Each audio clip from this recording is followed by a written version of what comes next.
Hey, everybody, this is Harvey Sluggo Wasserman, back for the 152nd Green Grassroots Emergency Election Protection Coalition Zoom call. It's October 9th, 2023, and this is Indigenous Peoples Day. We're going to have some wonderful discussion about just that, about Indigenous rights and the holiday. I will point out, as a historian, that Columbus Day was actually established during the New Deal.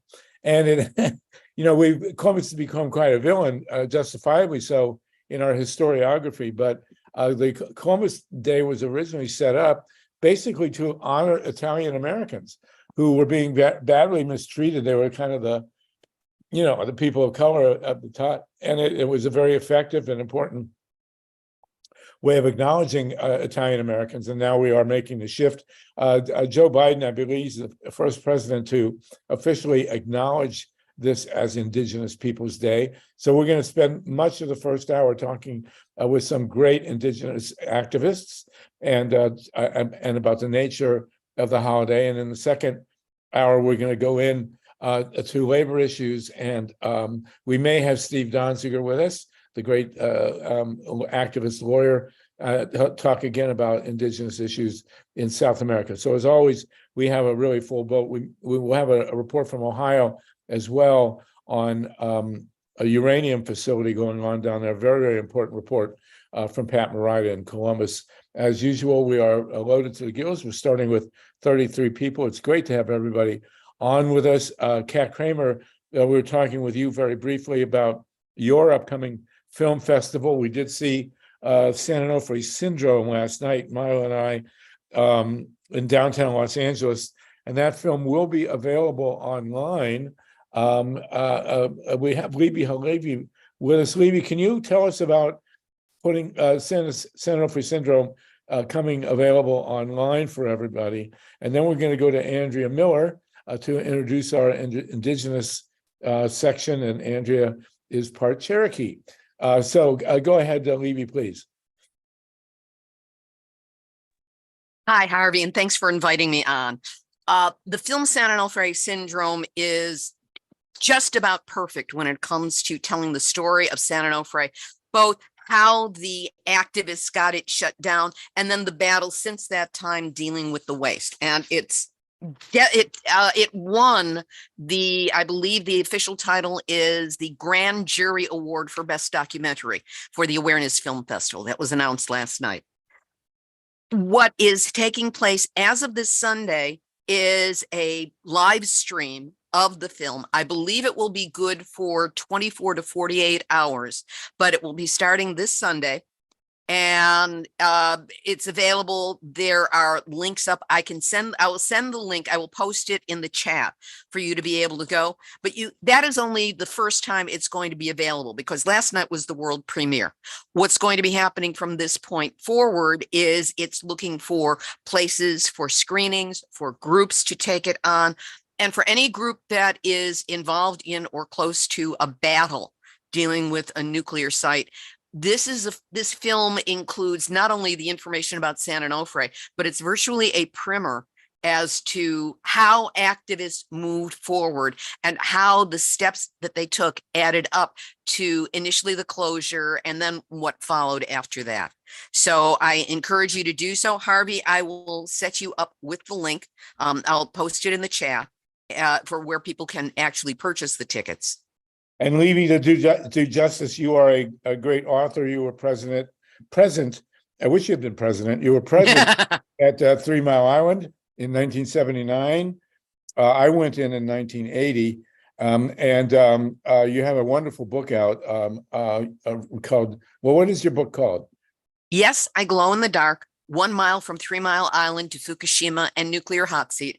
And it's a story how I went from no activism in nuclear other than being terrified in the 1950s, growing up under the shadow of the bomb, into 3 Mile Island, ignoring things, and then from there becoming an activist again after Fukushima.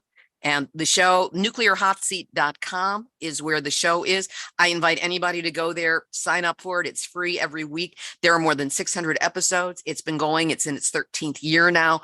And we've got Harvey on. We've had MYLA RESON on. We've had just about everybody on at some point or another, and it's all searchable. So if there's any aspect of a nuclear issue that you want to know something about, go there, search it out. You'll find it. And if you want to know about a little bit more about SAN ONOFRE syndrome, SOS SAN ONOFRE syndrome, not this past week, but the week before was the episode where I interviewed the two filmmakers about what it took for them to make the film. And that's also, that website has got the information on how to access the live stream as well. But I will get that information specifically to Harvey so you can all have it on the chat. And yeah, put it in the chat, please. Send it to Steve Caruso as well. That's great. LIBBE is a great treasurer, a great activist, and we're honored to have you with us. We're also honored, of course, to have ANDREA MILLER. ANDREA has been a wellspring of the reason for these calls, actually, because of her spectacular work with grassroots and relational organizing. But she happened to mention in the last call that she is part Cherokee.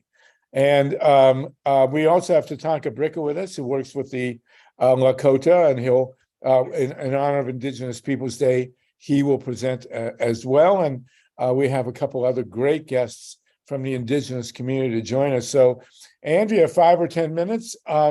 We would love to hear your take. You know, you don't actually look Cherokee, but maybe you do. These cheekbones. Oh yeah, okay. I have studied the Cherokee are a truly admirable and important people with a tremendous history.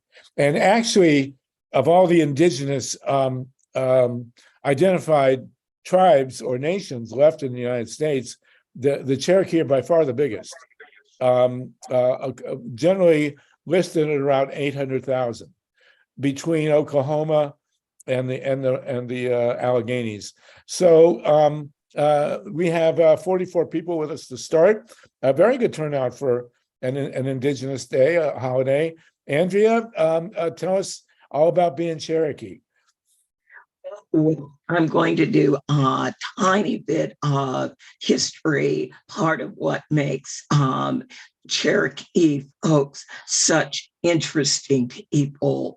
My mother's mother, so my maternal grandmother and her great-grandmother was Irish, but she married a Black Cherokee man. Now, when you look at the Cherokee people and the land where they were, which basically would be Tennessee and around North Carolina, some moved down to Arkansas, Georgia. The Cherokee, while they were tribal in nature and had their own culture, they couldn't help mingling with, trading with, spending some time with the white settlers that were coming to the region. And one of the most interesting things about the Cherokee people was, as they observed white culture around them, they began to pick up some of the white habits, some good ones and some not so good ones. So number of Cherokee, one of the bad habits was most native tribes, you really don't hear about the impoverished and poor Indians. So there wasn't a wealthy side of the tribal nation and then the poor side. Everybody shared. It was a very cooperative society, which was one of the things that made, quote, the Indians very, very problematic. They thought the white people were crazy. My grandmother used to tell me the story of the test, and I guess this has been passed down in her family for years, where they would meet, someone, and they would try to figure out, are they crazy or are they sane? Are they good people or are they those people?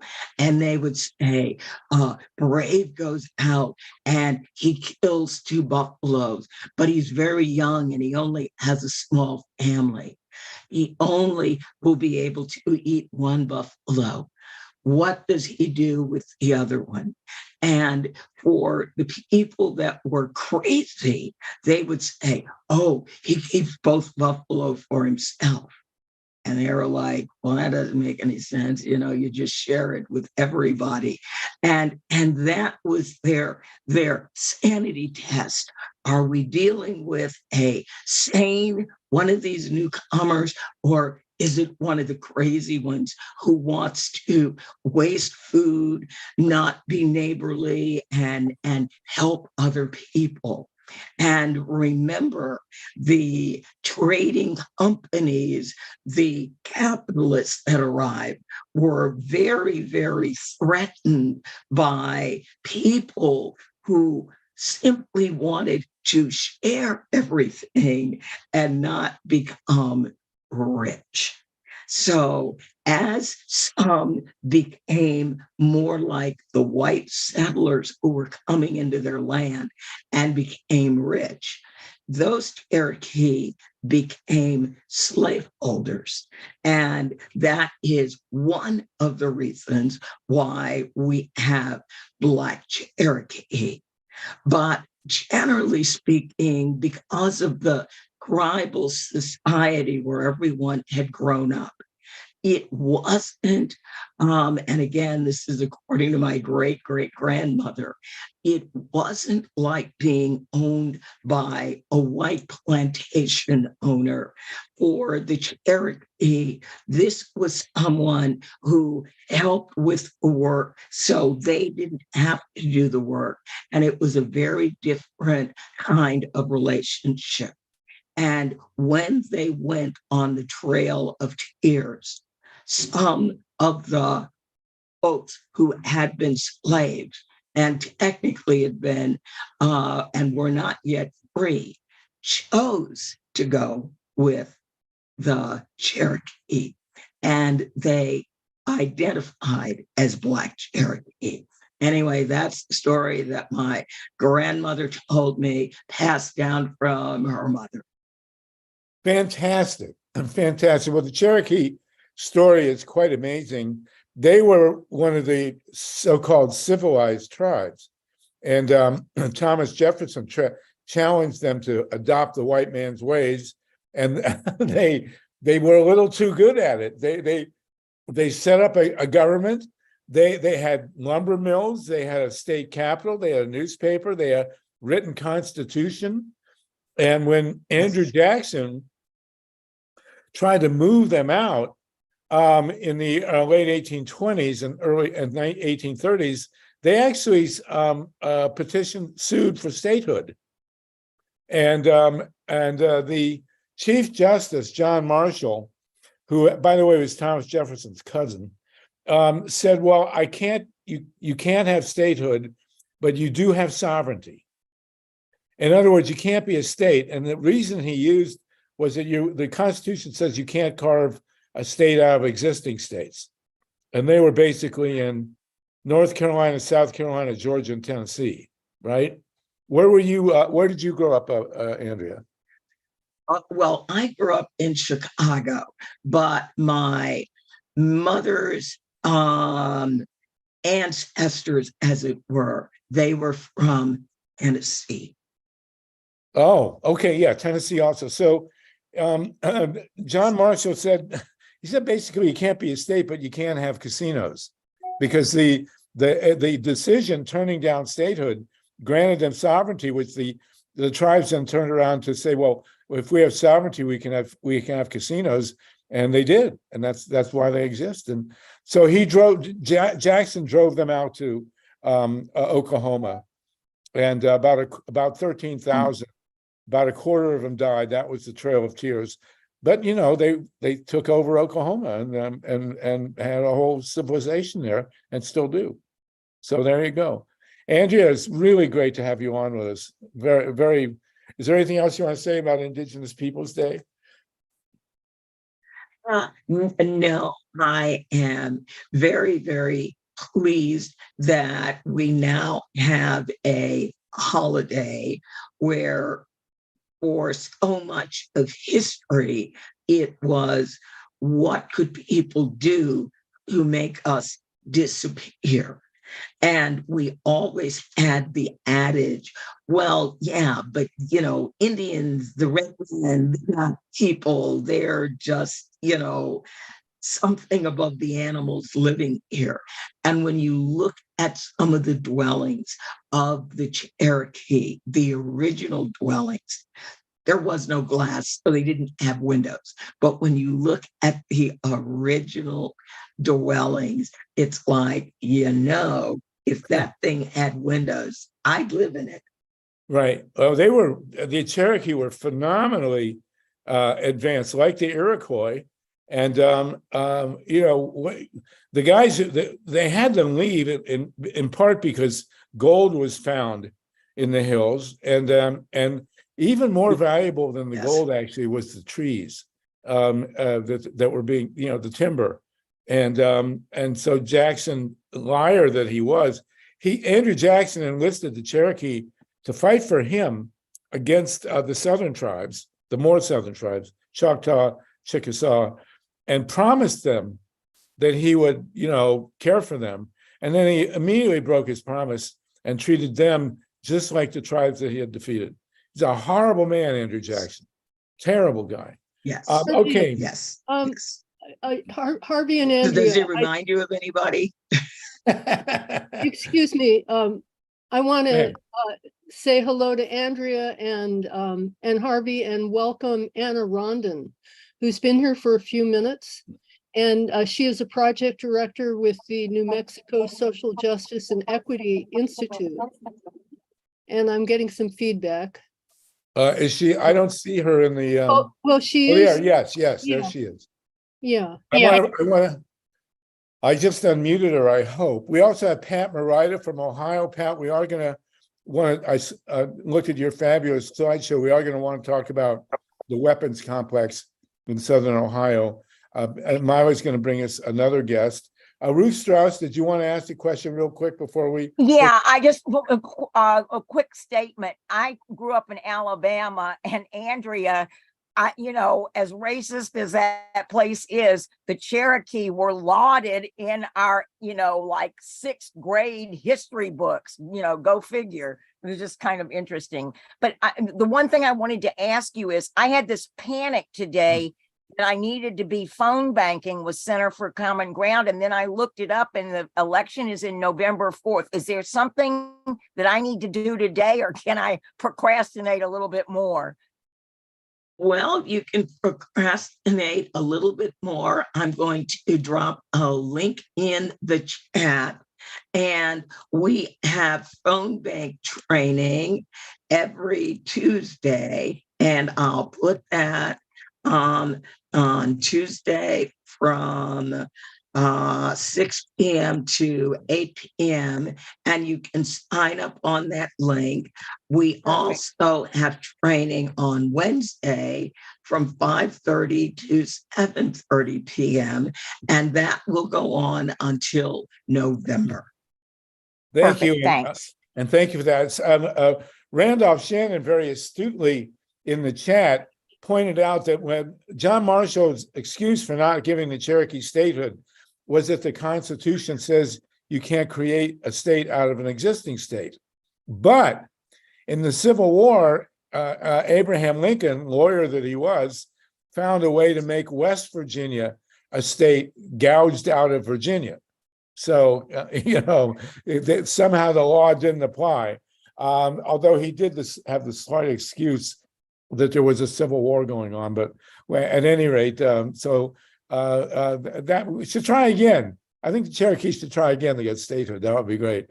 Okay, so We're joined by the great Dennis Bernstein, host of Flashpoints at KPFA. John Steiner is with us. And Pat Mariah, we're gonna get to you in a bit. MYLA, why don't you introduce ANNA RONDON and let's hear her perspectives on Indigenous Peoples Day. Anna, we're just so delighted that you can join us. We are connected to you through my dear colleague, Damasio Lopez, who we're expecting at any moment now. But if you could just go ahead and introduce yourself. I was kind of hoping that you might have something to say about uranium mining and other projects that you're working with. Let me share the page here. Can you see? Can everybody see the your website? And you are living, Anna, working on Dene, Zuni, and Acoma lands in New Mexico. And our listeners can't see it on radio land, but we're looking at some very beautiful desert landscape. Anna, do you want to introduce yourself and give us 10 minutes on Indigenous Peoples Day? Yeah, greetings. Yate, everyone. This is kind of like impromptu, but I really appreciate these spaces, especially today and celebrating Indigenous Peoples Day that was born thousands of years ago, which is every day.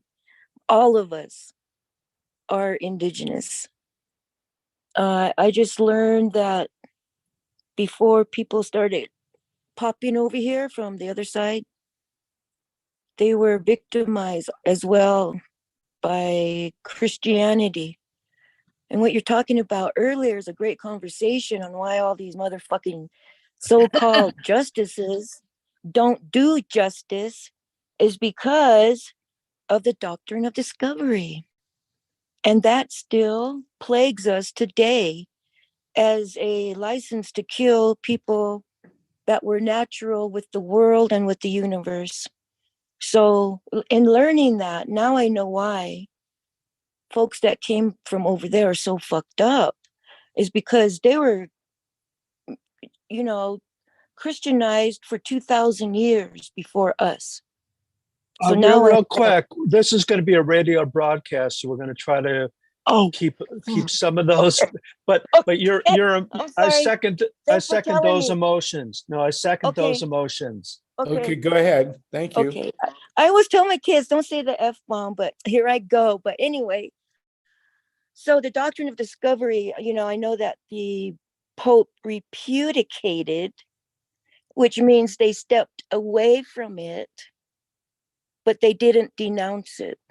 But for us, it opens the door for the legitimacy of all the over 500 years of Christianity in the Western Hemisphere and Africa, where it started, the doctrine of discovery in 1453.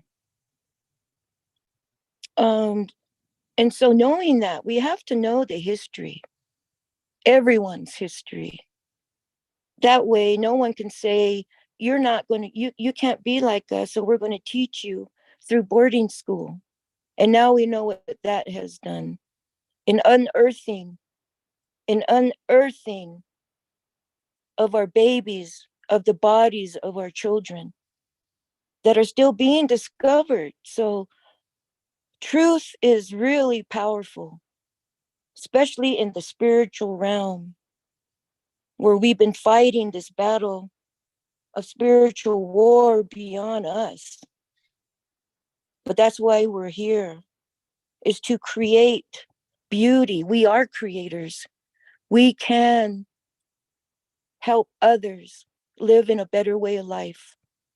That's our purpose, and that's why we fight against the nuclear beast and the capitalism, the many monsters, the heads of many monsters that we all deal with on a daily basis.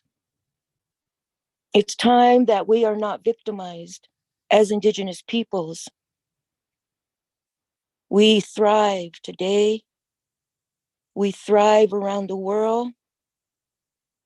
And we've never forgotten our holy people and the original teachings, where I can share that the white people, where they lived, they took care of the fire. And the Asiatic people are responsible for the air.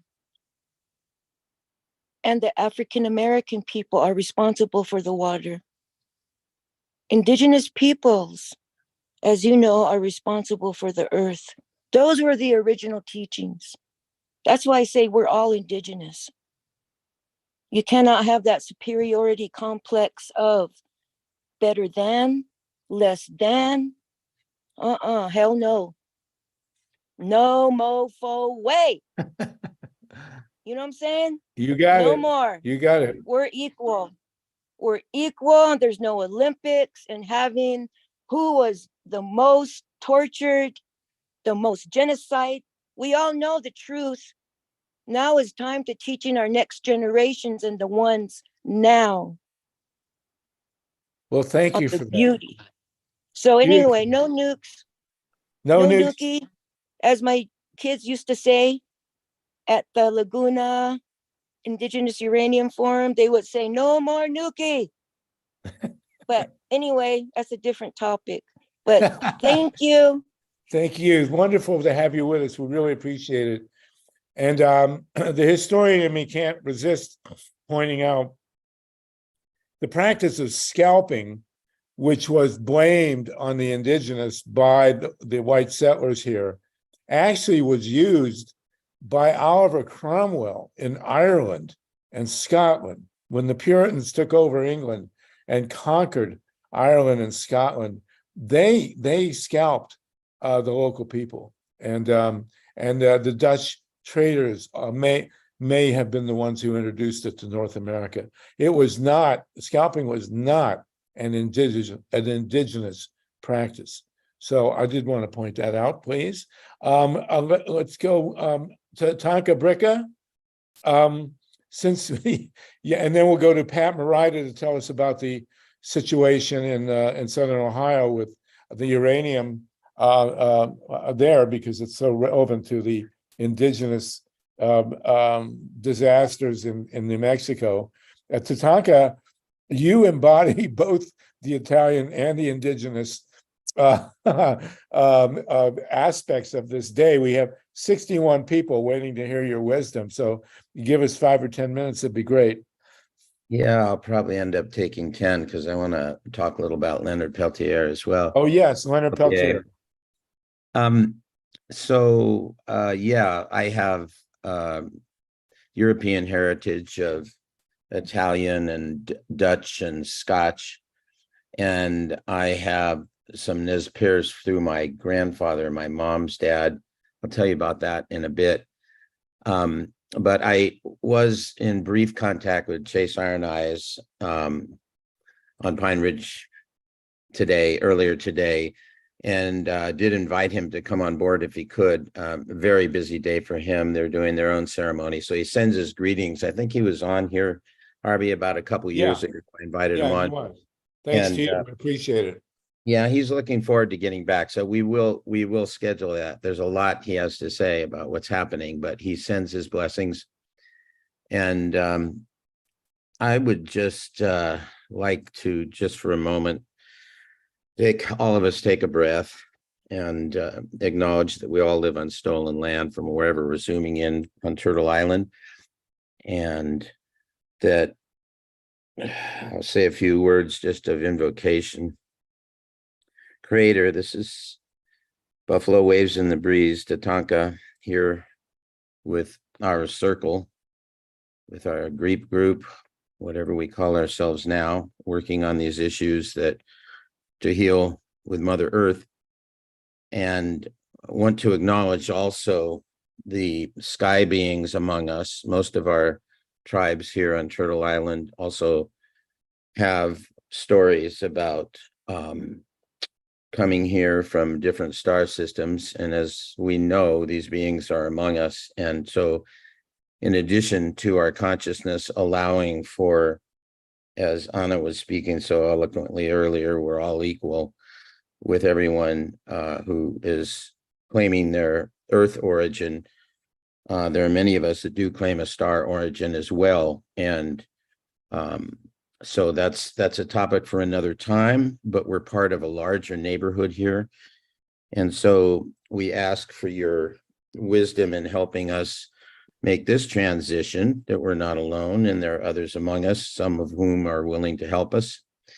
And also to take responsibility for the U.S. taxes that has gone in to bring those ships down, to study the 70 plus 80, quote, we call them races of ETs, and to effectively reverse engineer at least some of the technology and militarize it, which actually could be free energy for the whole Earth. So that's for another day.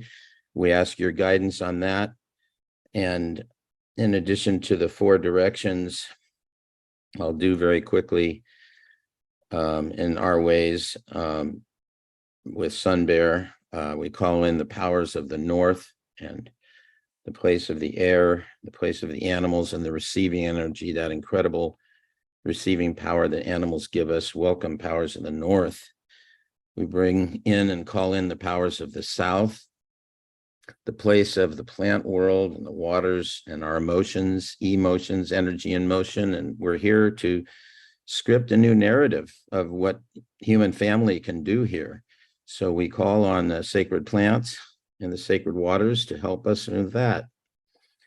Welcome.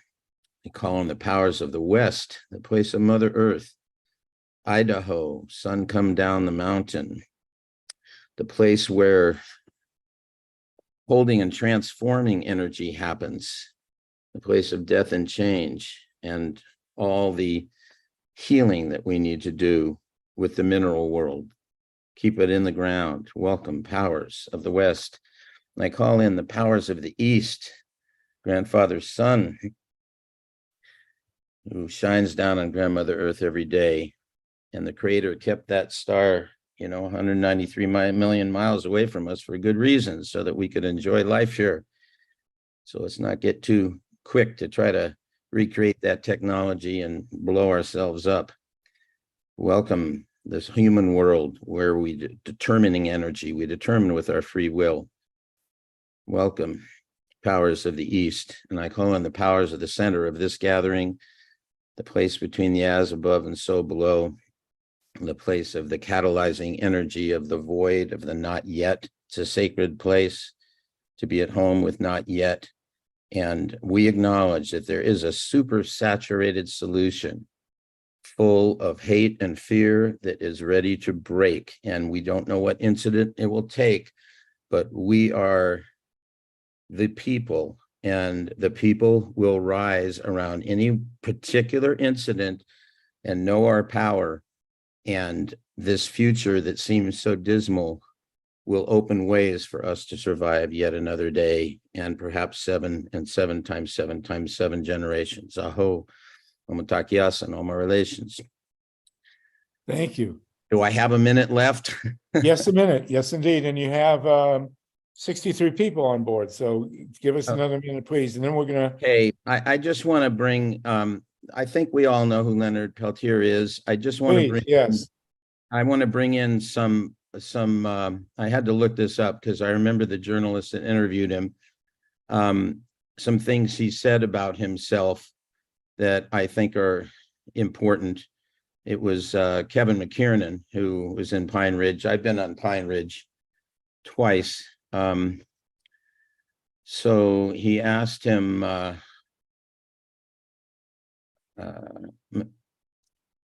let's see, what is your ancestry? So this is Leonard speaking. My father was from Turtle Mountain, Chippewa Nation in North Dakota. My mother is Dakota, the people of white corn, from what is now called Spirit Lake. We were farmers, and my grandfather was actually from Mankato, Minnesota. After the Little Crow War in the 1860s, they hung 38 Indians in Mancota, the largest hanging in the United States. One of them was my great-grandmother's brother, White Dog. There were 300 something indicted, and they had 10-minute trials, 10 at a time. Abraham Lincoln was going to execute everybody, but his aides sent him numerous memos, and this is all on the record, telling him if they killed all those people, he'd be known as a mass murderer. So he stopped at 40. 2 escaped to Canada, and 38 were hung.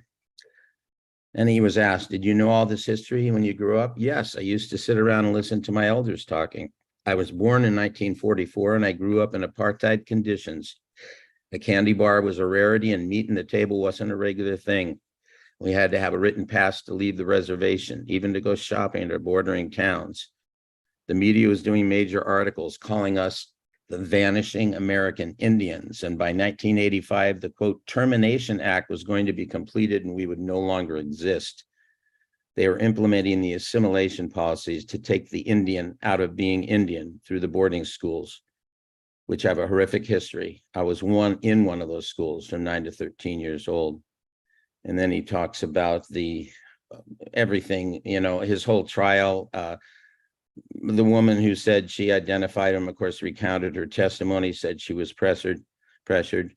His health situation is still critical. His next date for to possibly be released is next year. There was a demonstration out in front of the Biden administration that was led by Raul Gravalho, I believe, and also AOC and Bernie and Ilhan Omar, just calling for his release now. We're aware that no president of the United States, Clinton got close, and 500 FBI agents showed up in front of the White House, and he was convinced by, basically there's another story we can go in with the whole cooperation of the White House with certain co-opted parts of the Indian nation that was opposed to AIM, the American Indian Movement. Obama supposedly got close, he got backed off. We pray that there is some president that will have the cojones to do the right thing, no matter what the pressure is. But to know what that pressure is important. So we'll do that in a later show. It's important for us to understand the fascism in that, and that the absolute fear that certain elements have of Leonard and people representing the truth of the American Indian movement being free. So I'll leave it at that for now. Aho, thank you so much for that, TATANKA. And Leonard Peltier's case, really, we should link, and maybe we'll do it next week, to the Julian Assange case. This is outrageous. It's in, I can't even begin to say how outrageous it is. If people want, I just will say, I meant to say, the group itself is called Goons, Goons, Guardians of the Oglala Nation. And it's something most people haven't researched that. Thank you, TATANKA. I want to go, and Wendy, if you could wait a couple minutes, please. I do want to have Pat Morita. Damasio, you're with us for the rest of the hour. I hope. I want to, Pat Morita, our sister in Ohio, has some, Ohio seems to be the where stuff starts in this country, and she's been working. Pat's a great activist. We've known each other for decades. And Pat, if you can give us a 10-minute report on what's happening at Portsmouth, Ohio, because they're moving ahead with the plague of nuclear weapons and power, in which so many first peoples have died in the uranium mines and the Trinity test and all the other stuff. And a lot of that has roots in Ohio, where they're actually wanting to expand it. Pat Morita, could you give us 10 minutes on what's going on at Portsmouth, please? And then we'll go to Damasio. And Aaron, you're with us to talk labor. I hope you can stay through. As you can see, we're in amidst about 20, 30 more minutes on the Indigenous. And if you can update us on the strikes, that would be wonderful. Go ahead, Pat. And then I see Dennis Bernstein wants to get a word in. So as soon as you're done, I'll get him. Okay, well, thank you so much for having me, Harvey. And I am one of the coordinators with the Ohio Nuclear Free Network. And I have put a slideshow on, if anybody cares to, I won't exactly follow it, but somewhat today, because it has a lot more information than I'm able to talk about today. But we are on the internet at onfn.org for Ohio Nuclear Free Network. It's as simple as that. And I'll put my email in the chat too in a little bit, and you can contact me if you have any questions. And I've seen the slideshow. Her slideshow is fabulous. It's really worth downloading. We're not going to show it on here because we're in radio, but it's very worthwhile what her slideshow tells us about the uranium industry. So go ahead, Pat. So I do want to make that connection. Three things to stress when I talk about nuclear issues is to make the connection between the weapons and the power, because, you know, the funding, the technology, education, research, infrastructure, and so much more all overlap. And of course, they compromise the safety in order to get this, in order to have nuclear power at all. So, and then the second thing to remember is that from now on, in particular, the taxpayers are going to pay for all of nuclear because Wall Street won't touch it. So all these nuclear power things that are going on, whether it's power and weapons overlap or whatever it is, it's going to be paid for by you and me. And okay.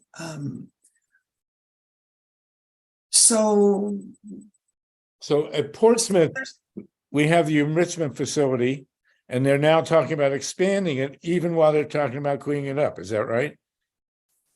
So they're trying to do both, and they want to reuse it, everything at the site.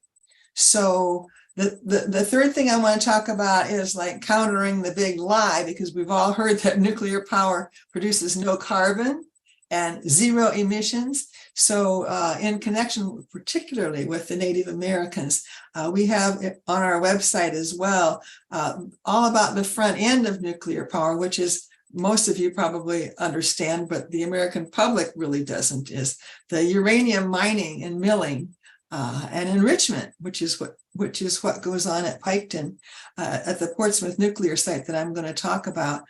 All of that is done.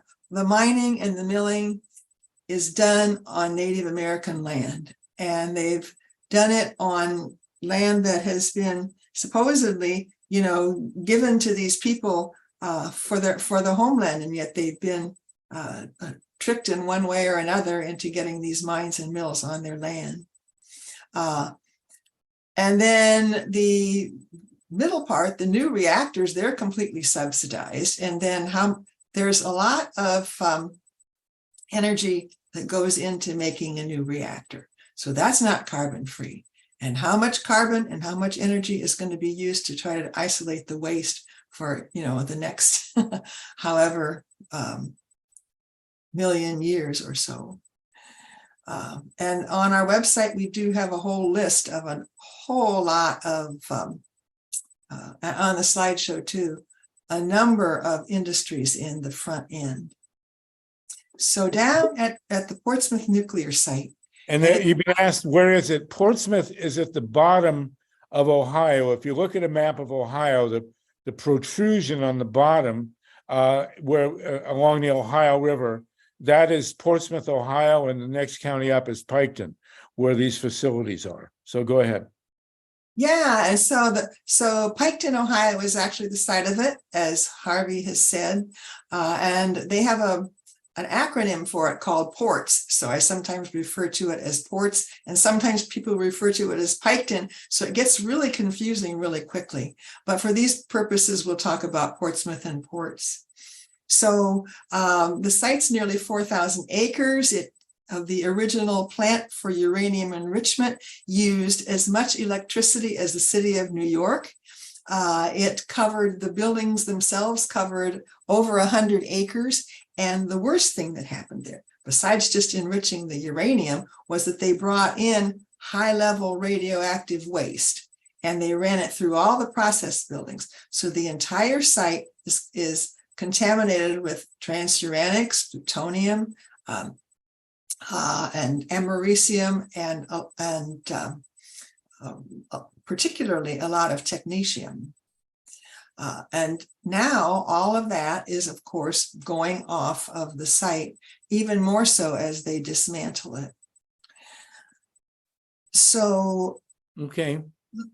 I'll go through, there's 4 major things that are happening there right now. Okay. Go ahead, Pat. So the first is new uranium enrichment. And you may know that Centrus is building, you may have heard of HALEV, high assay low enriched uranium. Centrus, they're building centrifuges. This is a new enrichment process.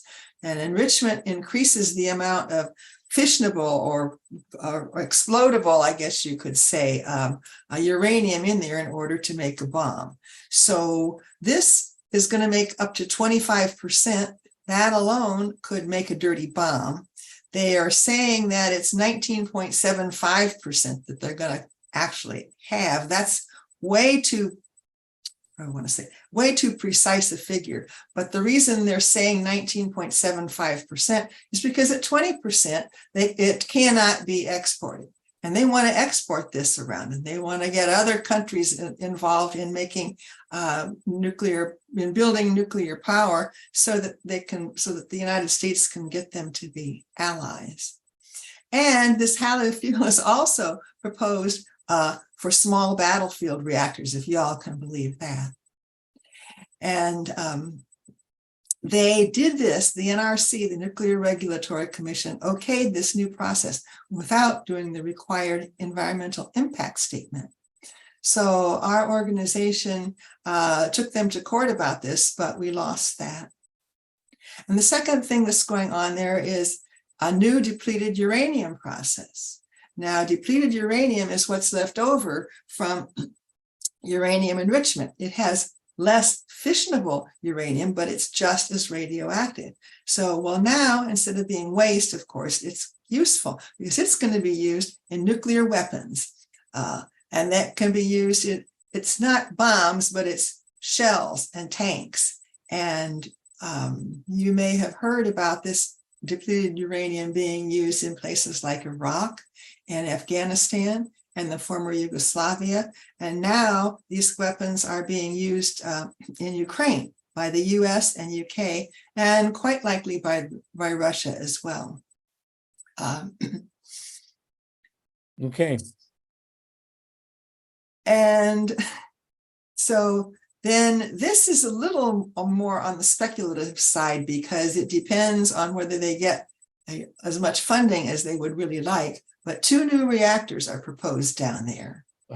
And so they've already gotten a $5 million grant to start this. And a company called Oklo is promising or planning to build a sodium-cooled fast reactor 2 of them down there.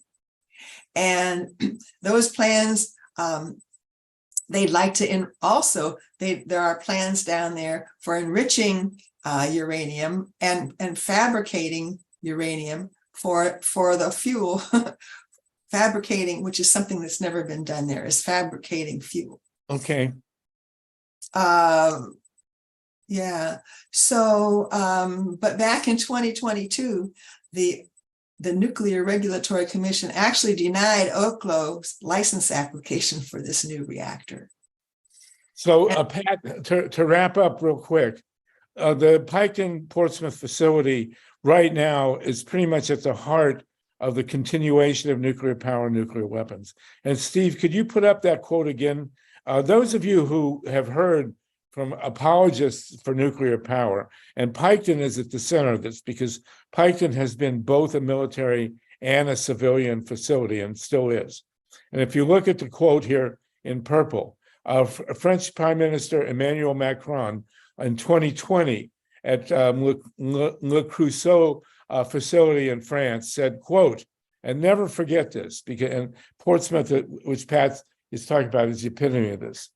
Without civilian nuclear energy, there is no military use of this technology. And without military use, there is no civilian nuclear energy. And Portsmouth Piketon where Pat is working is the epitome of that confluence. Pat, can you wrap up in a minute and tell us how to get in touch with you, what you need, what we need to know? Yeah, sure. Well, I'll put my contact information there, and I'll also remind people of the website and remind people too that, well, and let people know there's a big hydrogen facility. They're hoping to get a part of the $9.5 billion hydrogen subsidies that are being promised. And that's just a dead end for sure down there. It's an abomination. And the Thank cleanup. you so much. Thank Yeah. you, Pat, for your great work. And keep us posted. And your slideshow is spectacular. So anybody who wants to pursue this, please look at the slideshow. I believe that Portsmouth and Piketon were not so long ago Miami and Shawnee land. And this was the stomping ground. Southern Ohio was the stomping grounds of one of the great indigenous leaders, Tecumseh, who in the War of 1812 tried to unify the tribes and push the whites out. Didn't succeed, but he was as powerful an indigenous leader as we've ever known. Pat, hold on, Mike. You're our own reincarnation of Tecumseh. So thank you very much. Okay, thank you. Mike, go ahead. Yeah, Libby has to leave in a few minutes. So if you want to have a final word from her, you got like 2 minutes to get her in. Well, okay, we got to get to Damasio. Libby, did you want to wrap up? And then we're going to move to Damasio, and we'll also go to Wendy and Rick LaMonica. But go ahead, Libby, and then Damasio. Thank you.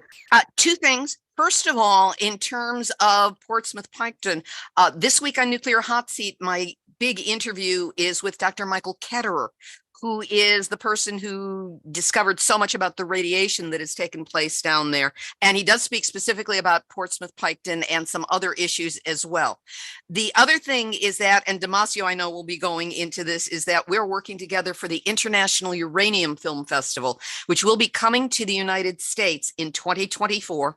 We are still looking for venues. We are looking for on-the-ground groups or producers that can help us bring this to fruition. We need to come up with funding for it. There's a lot, but people can do this. And one of the goals is to curate the films that are shown in each location, to coordinate with whatever the local issues are that people are dealing with in that area, and to have an event in addition to the film festival itself. So we work synergistically to build public response. And that's part of the goal in 2024.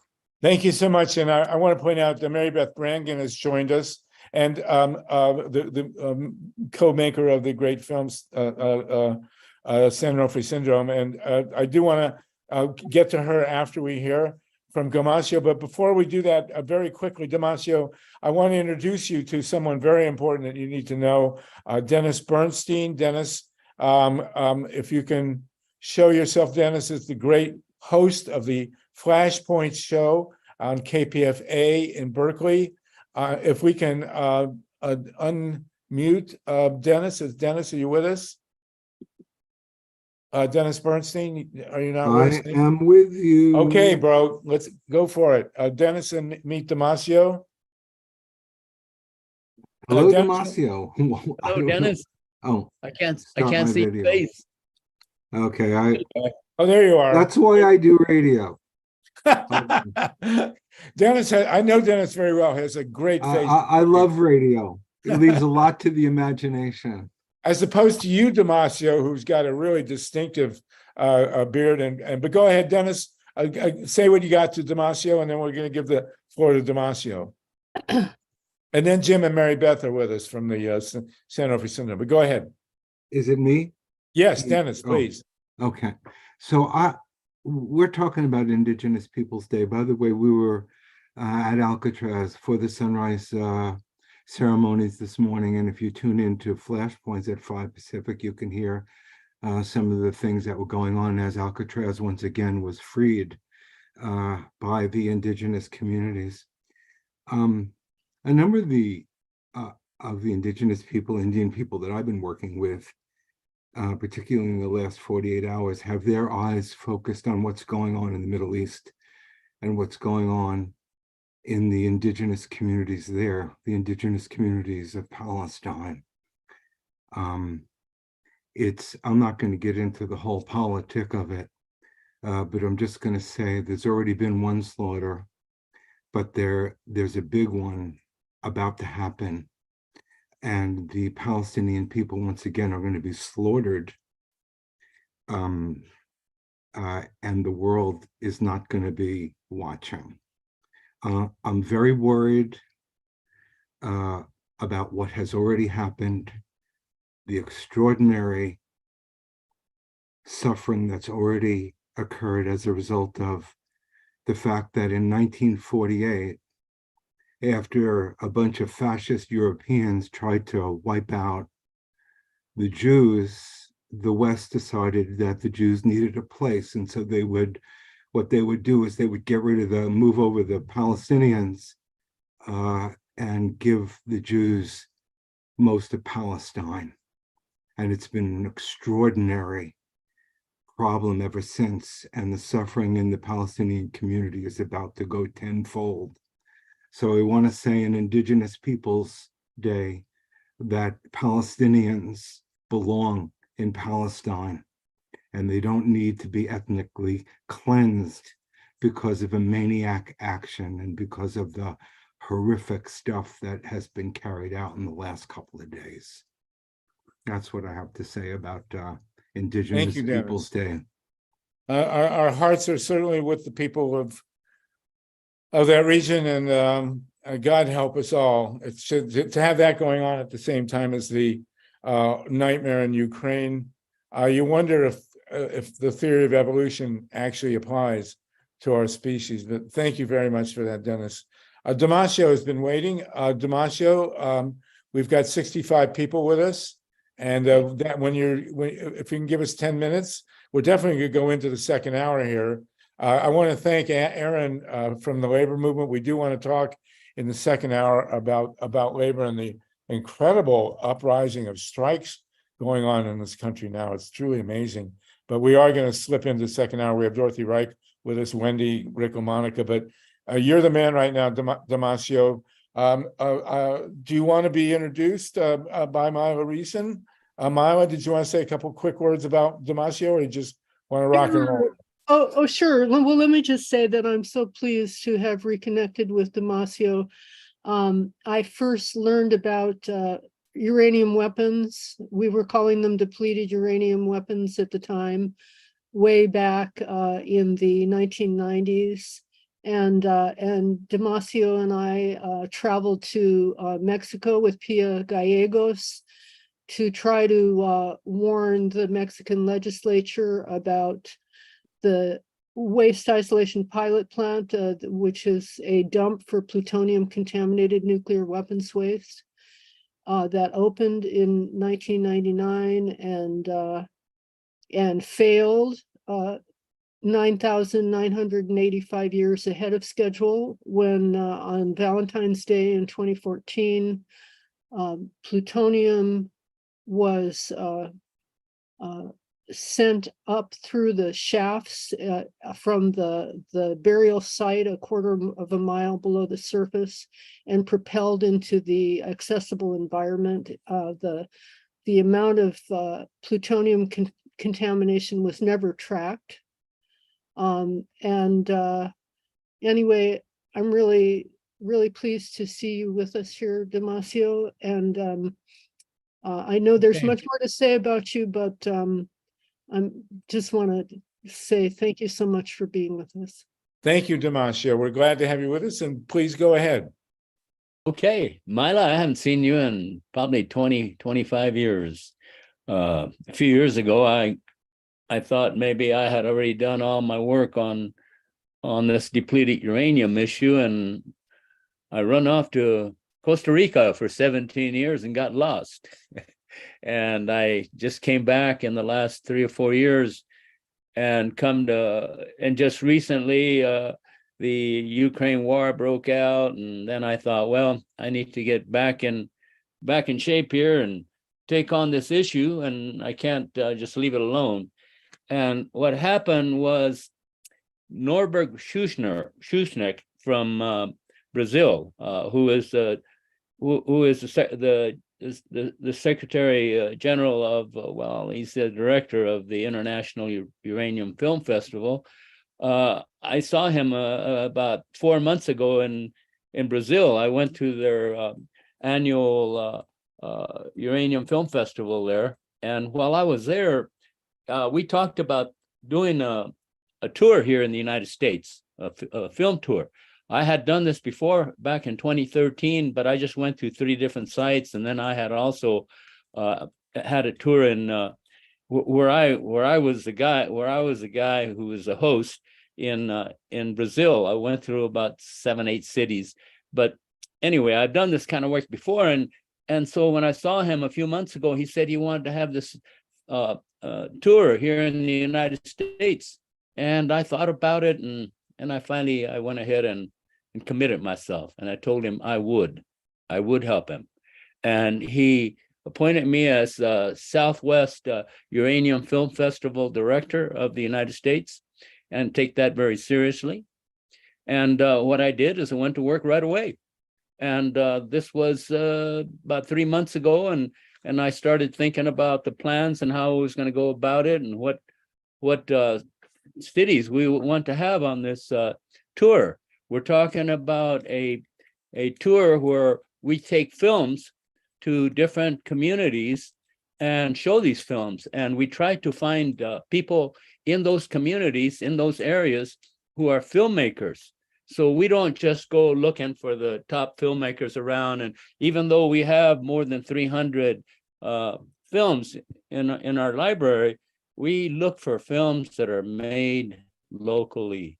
And we try, and what we do is we find a community who wants to have these films. We go there, or we communicate with them, and we make decisions on what to do, and try to make it as easy as possible for these communities to have these films without having to go through a lot of big expense. I'm talking about, like really we're a nonprofit, and the only monies that our organization gets is contributions when the filming is over with. Going up to the filming itself, we have a partnership with the communities where they set up the theater and make sure that, and do the advertisement, and then have the volunteers there. And then I'm the one basically that sets these things up, along with Norberg, who is our director. And so once we have people who are, or places that want to have this film, we go ahead and interact with them, and then find a date, and then go there and show the films. And when we go there and show that, we don't just take our films and say, oh, we're going to show you these films. What we do is we say, we have these films. And if you have filmmakers in your local area, we want to see them. And I'm sure the people in the areas want to see them too. So here's what we've done so far. So, we haven't wasted our time. We're looking for nuclear films. And we're looking for filmmakers from local communities. We're not necessarily trying to go out and look for professional filmmakers, which we use their films as well too. But we want to see what local filmmakers are doing in their areas. Here's the kind. We've already begun to look for sites and people and cities and towns that want this. And here's what we got for this coming year. This is we plan to have our schedule during March and April, and we plan to start in Albuquerque, New Mexico.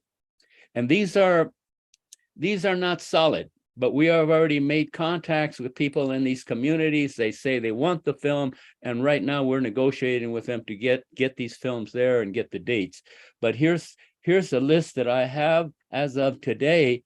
And we've only have 5 confirmed sites, and we have 11 unconfirmed. Unconfirmed means we're in the process of doing this, of setting up the actual screening.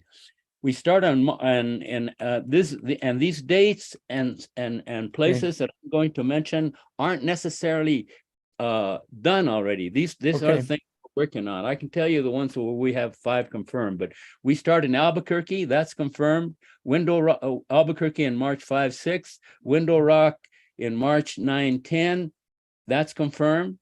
And then Tucson, March 13th and 14th, and Santa Fe on the 16th and 17th, which is confirmed. Asheville, North Carolina on March 23, 24, which is confirmed. And then we go to Washington, D.C. after that. And then to Seattle in April 13th and 14th. Vancouver, April 17th and 18th. Los Angeles, April 24, 25. Las Vegas, 27, 28. And then in Hawaii, we'll probably go there in probably April or May. Then Johnson City, Tennessee, Jonesboro, Tennessee, Santa Barbara, California, Portland, Oregon, and Norwalk, California. Well, These that's are- impressive. That's very impressive. I want to introduce you to 2 very impressive filmmakers that are on with us. I don't know if you know them already. Mary Beth Brangan and Jim HEDDLE. Jim and Mary Beth, say hi. We saw their film last night, which premiered in Los Angeles, the SAN ONOFRE Syndrome. And you also need to know, of course, Kat Kramer, who does her own film festival. So you've got some really great connections here that you need to, and I do make use of. So if you'll all exchange your contacts in the chat. And Damasio, I do want to introduce you to Jim and Mary Beth. They're based in Bolinas. They have released this incredibly great film about, it's a 2-part film. In the first part, they show the shutdown, the successful citizen campaign to shut down 2 of the biggest nuclear plants in the world at San Onofre, California. And then the second part of the film deals with the nuclear waste issue. And I've known Jim and Mary Beth since the 1800s, and they are truly great filmmakers and great people. So you need to include them in your, this is the, Stephen, you're so great, man. This is the poster from the film that opened last night. And it's going to be available online, you see virtual, this coming Sunday. Jim and Mary Beth, you want to say hi to Damasio? Hi, Damasio, and everybody else. And we I just heard from LIBBE, who was also there last night, that Norbert has accepted us into the Uranium Film Festival already. Because you know what? We won, you left before the awards, Harvey. We were awarded the Grand Jury Award. That's phenomenal. For the best documentary film. And everybody on the call, all of you, you need to be aware there's 62 folks with us. You need to look in the chat, and this film is available free online. Is that right? No, not yet. Sunday. Sunday is our virtual premiere, but that's part of the Awareness Film Festival that we're still in, and they are selling the tickets. We'll have another one that, unfortunately, their website for the ticket purchase is being problematic. So I'm hoping they can fix it by soon. Okay. Well, you are with the Environmental Options Network. Is that correct? Ecological. What is your website? If you'll put it in the chat, that would be great. Okay, we'll do it. And again, everyone. The name is Ecological Options Network. Sorry. Sure. Ecological Options Network, and you guys it's a great film, and your previous films are also great. So everybody needs to go to their website, please, and see what their work is, and then get in line when the film is available virtually. Damasio and Mary Beth, do you mind if I call on some people? Can I say something before I get off? Of course. No, okay. You won't be off if you'll stay with us. That'd be great. All right. Okay. Go ahead. I'm sorry. No problem. I had a closing statement. And by the way, Steve Donziger has just joined us as Oh, well. hi, Steve. How you doing? Okay, we're in the middle of a discussion here on filmmaking and Indigenous Peoples Day, and we also have Adam from the labor movement going to fill us in as usual, full schedule. So let's go to Dorothy, and then Wendy, and then Rick, and then Alex, and then Ruth. Okay, Dorothy, right? So, I mean, anybody who knows me knows that I've been very involved in the Palestinian cause for a long time. And I just want to recommend a film on that to you. It's called Occupation 101. If you haven't seen it, you should. It'll give you a history of exactly what happened from the time Israel was created until fairly recently. It doesn't go all the way to now. And people ask me, what did you expect? I mean, I've been warning people for years that this was going to explode. There was going to be trouble. You can't keep people oppressed like this and expect that they're just going to take it. They couldn't take it anymore. 260 some odd Palestinians in the West Bank were killed this year before this all happened. And I'm heartsick. I'm heartsick for all my Israeli friends who have lost people in this fighting. I have a friend who's there right now who I'm trying to get out, but she's not even Jewish. She fell in love with an Israeli and went to go visit his family. And she's there in Tel Aviv. They're going in and out of the safe room. Okay. So this just didn't have to happen. And but if you want to understand why it happened and how it all started, I recommend Occupation 101. Thank you for that, Dorothy. And we'll all join in prayers, as they say, and God help us. I have a granddaughter over there. Oh, Wendy? I mean, the goal of having a music festival right outside the fence of an open air prison. Let's pray for peace. Let's just hope this ends quickly, and I hope that the same thing happens in Ukraine. Our species cannot survive this. I will throw in one small thing here. A number of years ago, we were approached, the Israelis were talking about building a nuclear power plant for commercial purposes. If you can imagine what will be going on. Anyway, Wendy, go ahead. Thank you. I don't want to cut into Steve Donziger's time. I really appreciate that he's here. We have But Aaron with us too. So yeah, go ahead. and Carolina's here also. So very exciting stuff. I just want to make a couple of points. Forgive my speed talking, but to wrap up, going back to the context with Andrea, but I feel like I'd be remiss for Indigenous Peoples Day if I didn't mention the Tequesta Indians of Florida that were here for at least 10,000 years, that were wiped out when the Spanish came.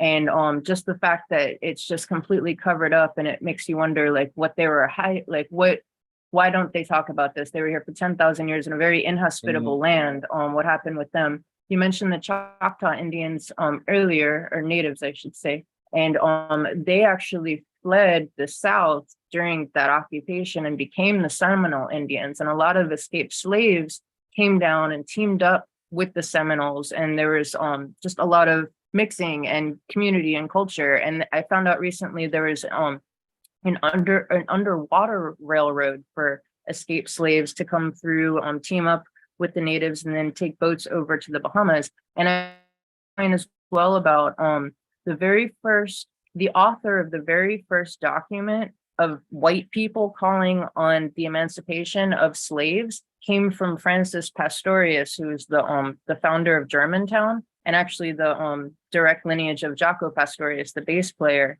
And he called for slavery to be abolished like 100 years before Thomas Jefferson. And he also wrote about his business with the natives of that area. And at the time they were being called savages. And this is in like the 1600s. And he wrote very eloquently just about how they were like so far less savage than anything that we were. And I would just recommend checking out the writings of Francis Pastorius and looking into the Tequesta tribe. Thank you so much. Thank you. Can you spell his name Very good. please, in the chat? Can you put his name in the chat? I can't. Pastorius. Yeah, I will. If you'll give it to Steve, our wonderkind, maybe we can find something on him. Look up greatest bass player in history. What's that? I said, look up greatest bass player in history. Okay, we can do that. Great, thank you. Thank you for those connections. Rick LaMonica, Alex, Ruth Strauss, and then we have Steve Donziger and Aaron, and I want to make sure that Aaron and Steve are connected. Go ahead, Rick and Alex. I just want to say that Paducah, Kentucky seems like it's real close to that Port Smith or Yes, it is. Ohio. And that's where we were refining some of the early beginning of plutonium or uranium to make bombs for the Manhattan Project, the enriched uranium. It created a big Superfund site. So it adds, the one in Ohio, one fairly adjacent. And the reason that they started building TVA was they needed the power to run these nuclear enrichment plants in Paducah, Kentucky. And I wonder if anybody has more knowledge, how much power is used in refining uranium fuel rods compared to what the damn power plant can put out. Because my guess, when you put in that and that you have to store the waste forever, that nuclear power is energy deficient. I have read back in the day that it takes at least 17 years of nuclear power operation to pay back the energy that's put into a nuclear power plant. And we wanted to point out, as Pat pointed out, first of all, the Portsmouth site, and the Paducah site, of course, you're correct, near the Portsmouth site. It's also on the Ohio River. The enrichment facility at Portsmouth uses more electricity than the entire city of New York. And they built two full-scale coal burners to power Portsmouth, and now they want to build a nuclear plant to power the place. And just remember that quote from Macron, nuclear power and nuclear weapons are completely inseparable. Thank you for that. Very good. Alex, and then Ruth, and then I want to introduce both Aaron and Steve. Aaron and Steve, go ahead. Alex? I have a question. Go for it. How much would it cost for people to get more money? What's that? How much would it cost for people to get more money? I don't know. That's a good question. Thank you for that, Alex. I can't answer. Ruth, go ahead. Ruth Strauss. Ruth is. Yeah, you're good. Go ahead. Go ahead, Ruth. I just wanted to say about the SOS film. It's a wonderful, idea. I know it was a great project in the making for a long time, and congratulations. I'm sure it's going to get a lot of awards. But I did want to say, thank God MYLA told me about it last night. I went onto the website, and yes, it is true. It is extremely complex to try to get a ticket. And I signed up for a virtual ticket because I couldn't make it last night because I just found out at the last minute. I have no idea whether I'm going to receive that virtual ticket or not, but I did want to tell you that because MYLA said you had noticed that there weren't as many, people showing up as you'd expected. So I am hoping that you will get the website cleared up. Thank you. Well, everyone should communicate directly with Jim and Mary Beth of the Ecological Options Network. I got that right, in Bolinas. Right. And they're great activists and great filmmakers, and we'll find a way for you to get to see the film. Okay, I think we're good now. Oh, Kat, you wanted to raise your hand, and then I want to talk to Aaron and Steve. Go ahead, Kat Kramer. Yes, hi. I'm only on audio today, but I just wanted to say congratulations to Mary Beth and Jim for winning the Grand Jury Prize at the Awareness Film Festival. I'm sorry I wasn't able to be there yesterday. I had planned on coming. And I do have Sheroes for Change Festival, which is presented by my cinema series, Kat Kramer's Films That Change the World. And I am going to be looking at your film on the link and definitely considering it. Thank you so much for making it. And then I also wanted to just say to Damasio and remind Harvey and Libby that we did have the Atomic Age Cinema Fest that we all did together here in LA, which was the Uranium Film Festival a few years ago. That was the first time it was ever, I believe, in Los Angeles. Right. So I think it's very exciting that it's coming back, and I have a lot of films already that I've curated for my festival, and hopefully, you know, maybe some of them can be included as well. Thank you. Great. So thank you so much, though, for being on, and congratulations again. Thank you, Kat. And we're honored to have Kat Kramer with us. She's a great fixture and important player in the film community. Also quite an actress, by the way. I just saw something you were in, Kat. Kind of blew my mind. So you're fabulous. I want to jointly now introduce Aaron and Steve. Aaron has been with us, Steve Donziger, Aaron Waslevek. Aaron is a major player in the American labor movement.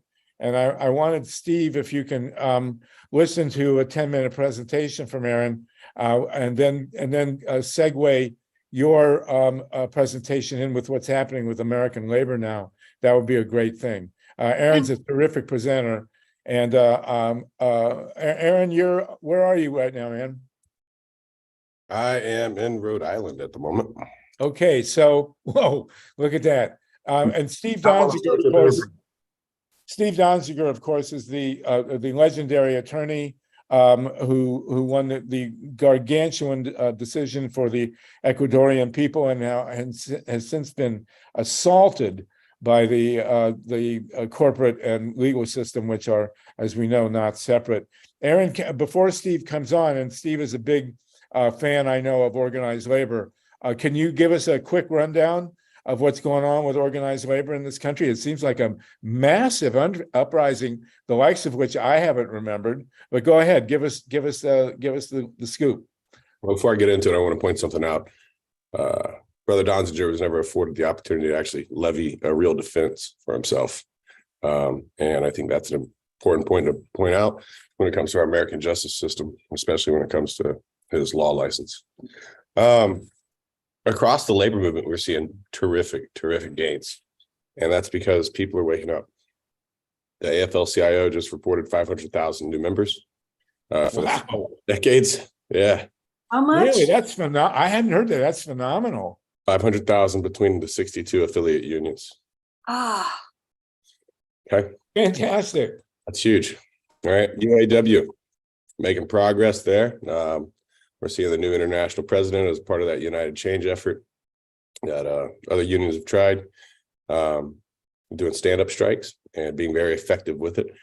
He's put out several comments here recently after he did the bachelor's kind of awarding of roses to CEOs that have been behaving well and giving the members what they want, and explained that, you know, they're not there to cause damage to the employer or to the infrastructure. Rather, they just want their demands heard. So they've completely changed the agenda setting at the table, the tone. The big three came in, obviously, with the upper dominant hand. But Brother Fain has shown that, you know, if we go from a top down to a bottom up kind of organizing model and let members lead bargaining at the table, guess what? People are involved and invested in the outcome. So similar to what we do here in my local, we put members on the bargaining committee and we have members' voices predominate. And then only really where somebody like myself is needed as a business agent, do we step in. So, you know, that goes to the people's first kind of like mentality.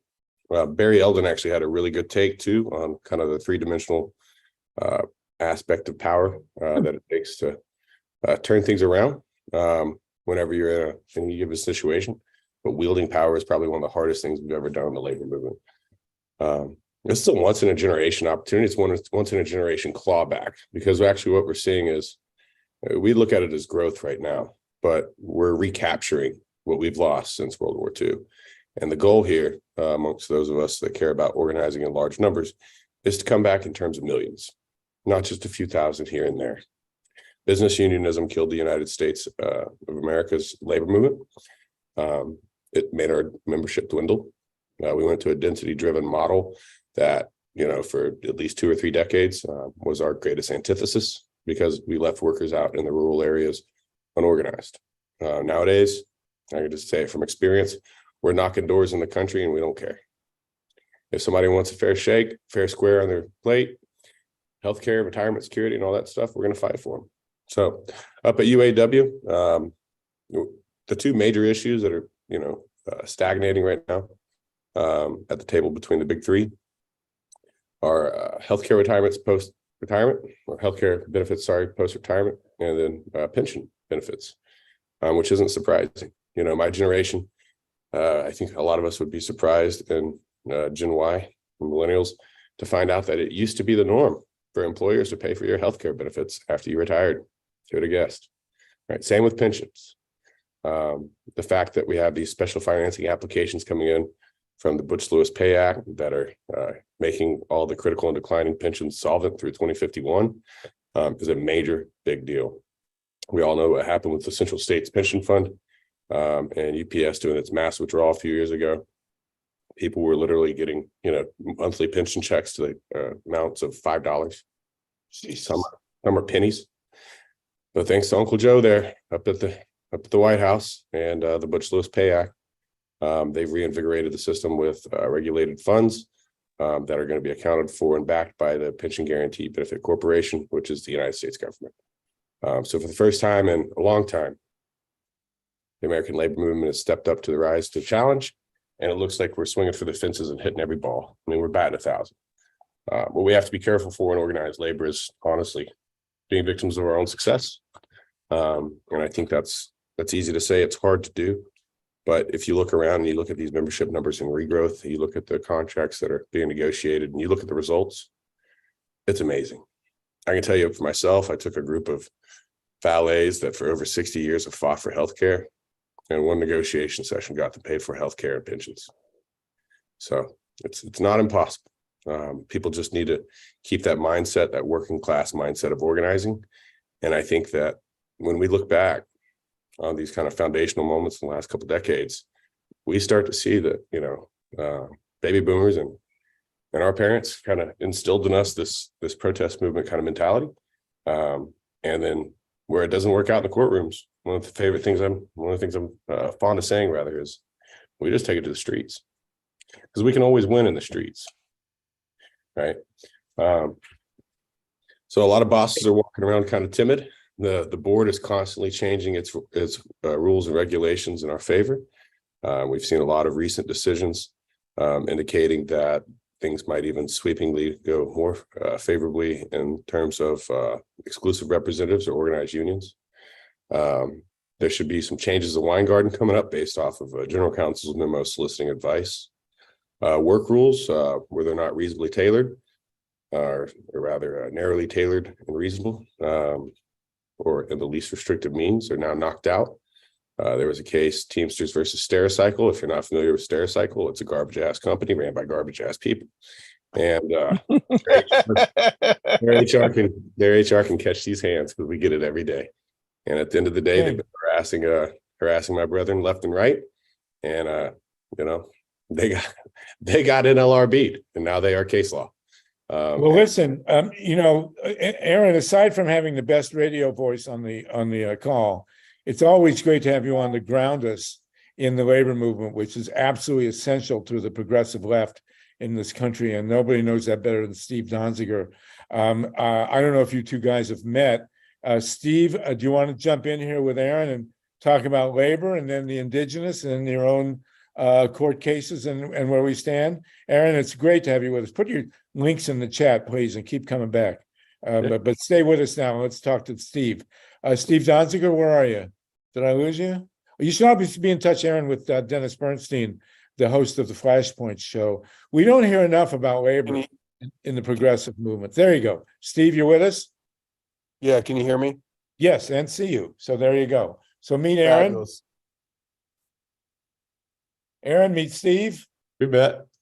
Hey, Aaron, thank you for that summary. It's so encouraging to hear that. I've been doing some appearances with Chris Smalls, who organized the Amazon Union in Staten Island, a fellow New Yorker, but he's, trying to do a lot of organizing of Jeff Bezos's company, and has had some degree of success.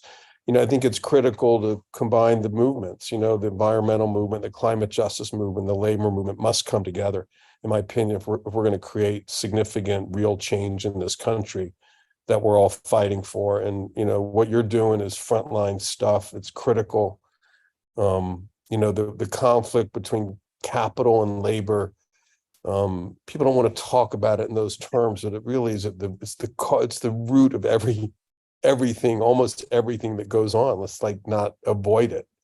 And I think the reason why our country has, the trends in of recent decades toward right-wing extremism and massive inequality of wealth has so much to do with what you talk about, and how, the labor movement has been weakened, and, partly by its own doing, the sort of sellout leadership, and, partly just by policies where, the wealthy and the corporate sector basically use government to wage class warfare on the poor and the working class. And, people don't want to use terms like class warfare or capitalism or the conflict between capital and labor, but we have to have, in my opinion, we have to have clear language, so we can have clear analyses of reality, so we can create the best strategies. So I salute you, my friend, and all of your colleagues. What you're doing is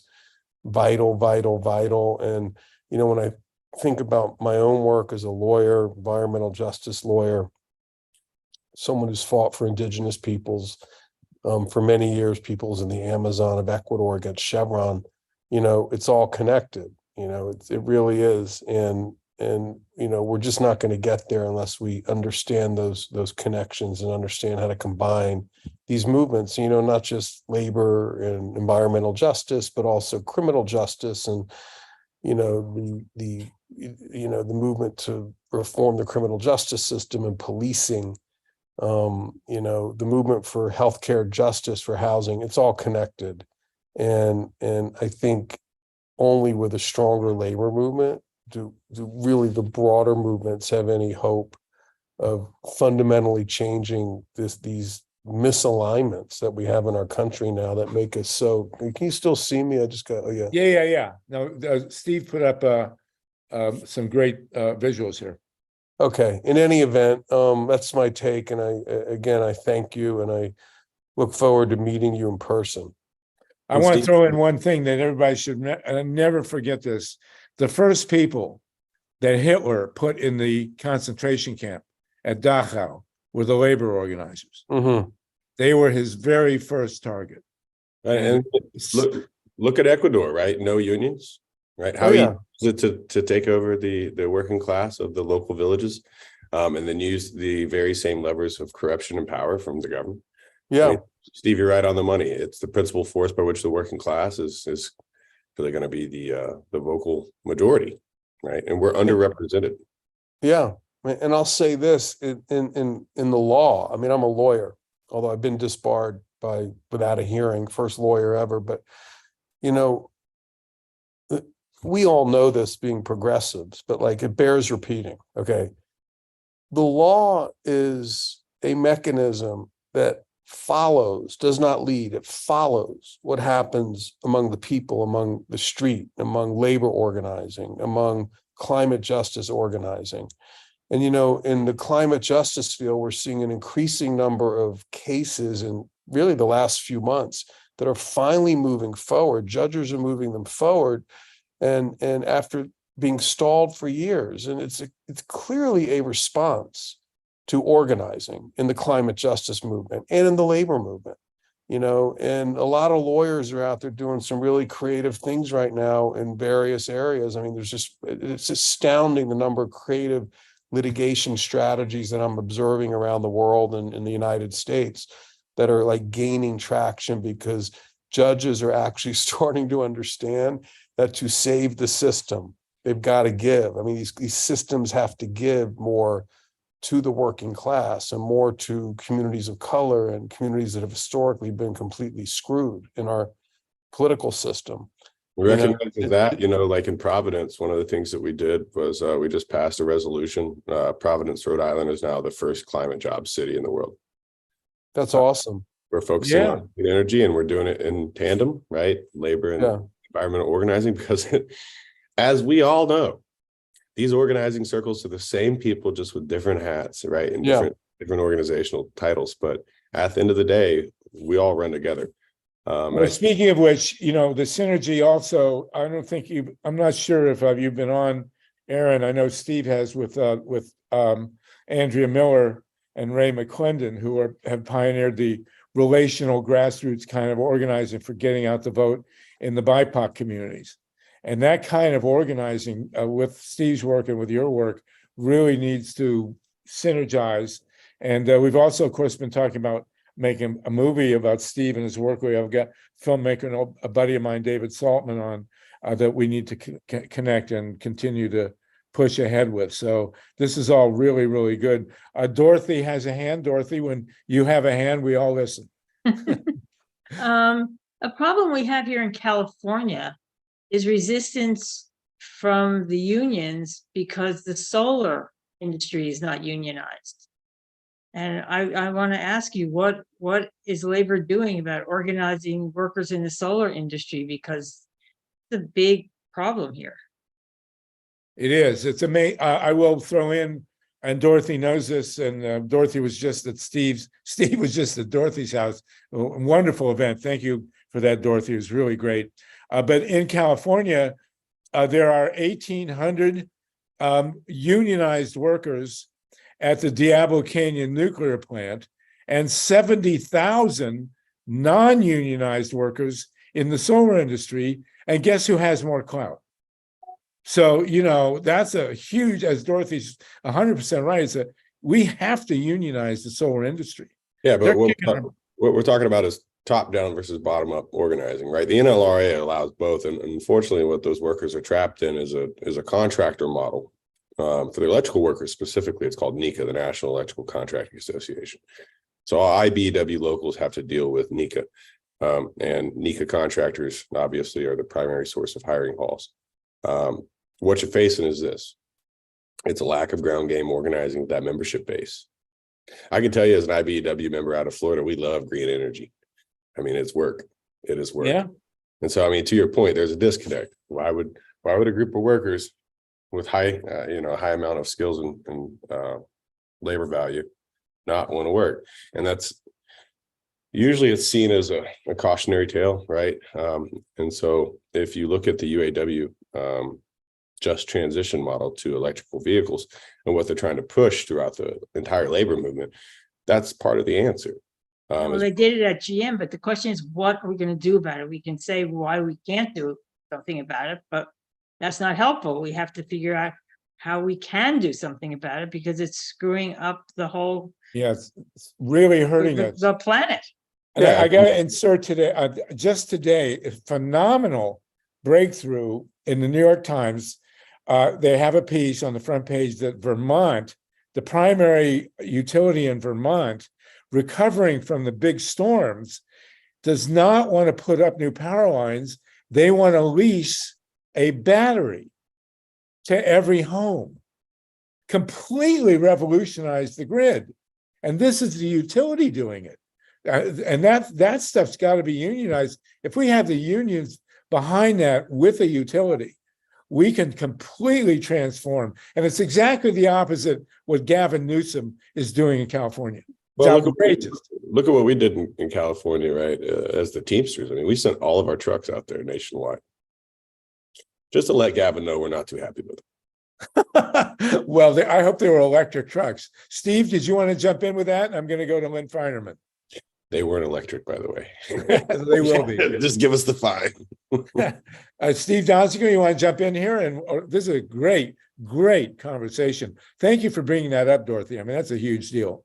The non-unionization of the solar industry, that's got to change. Steve, can I just make a couple of disparate points that are mildly connected? I just want to get this off my chest. First, I want to thank Dorothy, who has become my friend and a huge support pillar to me and my family and the people of Ecuador. Hi, Dorothy. Thank you for what you're doing. Really appreciate it. The second thing is such a joy that I got to know you. We got a lot. We're going to be causing a lot of trouble together, I suspect. The second thing I want to say is today is Indigenous Peoples Day. And as you know, I've worked for many years in Ecuador on behalf of 5 indigenous peoples and other non-indigenous Amazon communities fighting Chevron over pollution. And I want to just acknowledge my clients in Ecuador who are still suffering tremendously and have never collected the money that they legitimately won in this historic lawsuit, and who have been really wrecked by oil development in Ecuador that has led to massive pollution and likely thousands of deaths from cancer. And this is obviously happening in a relatively isolated area of the world. Not enough people know about it, despite our best efforts to do something about it and publicize it. So on this day, I just want to acknowledge those people, as well as all indigenous peoples all over the world, who are the real frontline defenders of the earth. Yeah. Some of you might know, can I just say one other quick thing? Please, yes. So when I went to prison, you know, Chevron prosecuted me privately for criminal contempt of court in this really bogus, irregular, illegal, corrupt legal case where I never got a jury. And I ended up serving almost 3 years in detention, including 6 weeks in a federal prison. When I went to prison, I was sent a book by an indigenous lawyer, which I'm holding right here. I don't know if you can see it. Okay, I want to mention this book and encourage people, if you don't know it. Well, give us the title, because we're on radio. I'm sorry. It's called In the Courts of the Conqueror. And who's the author? The subtitle is The 10 Worst Indian Law Cases Ever Decided. And the author is Walter R. Eco Hawk, who's an indigenous leader from Oklahoma, who's a scholar. And I want to mention this. I went to law school. I got a very good education, good universities, went to Harvard Law. Until I went to prison, like over 30 years after I got out of law school, and read this book. Okay, I had never understood the extent to which the law was used as a tool for land theft and oppression of the original inhabitants of our territories here in what is now called the United States of America. And it really made me realize as a lawyer how completely deprived I was of a well-rounded education and a critical education, because I'm a critical thinker generally, and I didn't really know the extent to which this went on. And it's all in this book, which should be required reading in every university, in every law school in the country and the world, to really understand the deep, really origins of injustice in our country. So I just wanted to mention that in honor of Indigenous Peoples Day. Again, the book is called In the Courts of the Conqueror by Walter R. Eco Hawk.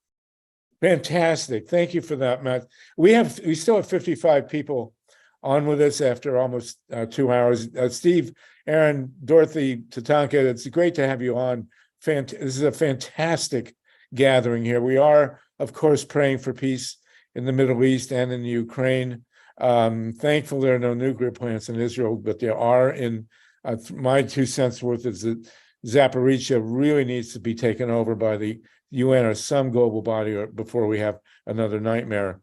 Your point on the law is incredibly important, Steve. I'm sure, Aaron, you know many lawyers who've made a big difference for the union movement. So let's keep going on this. We'll get to you to talk in a minute, but Lynn Feinerman and Justin. Harvey, can I just want to go ahead. Damasio Oh, yeah.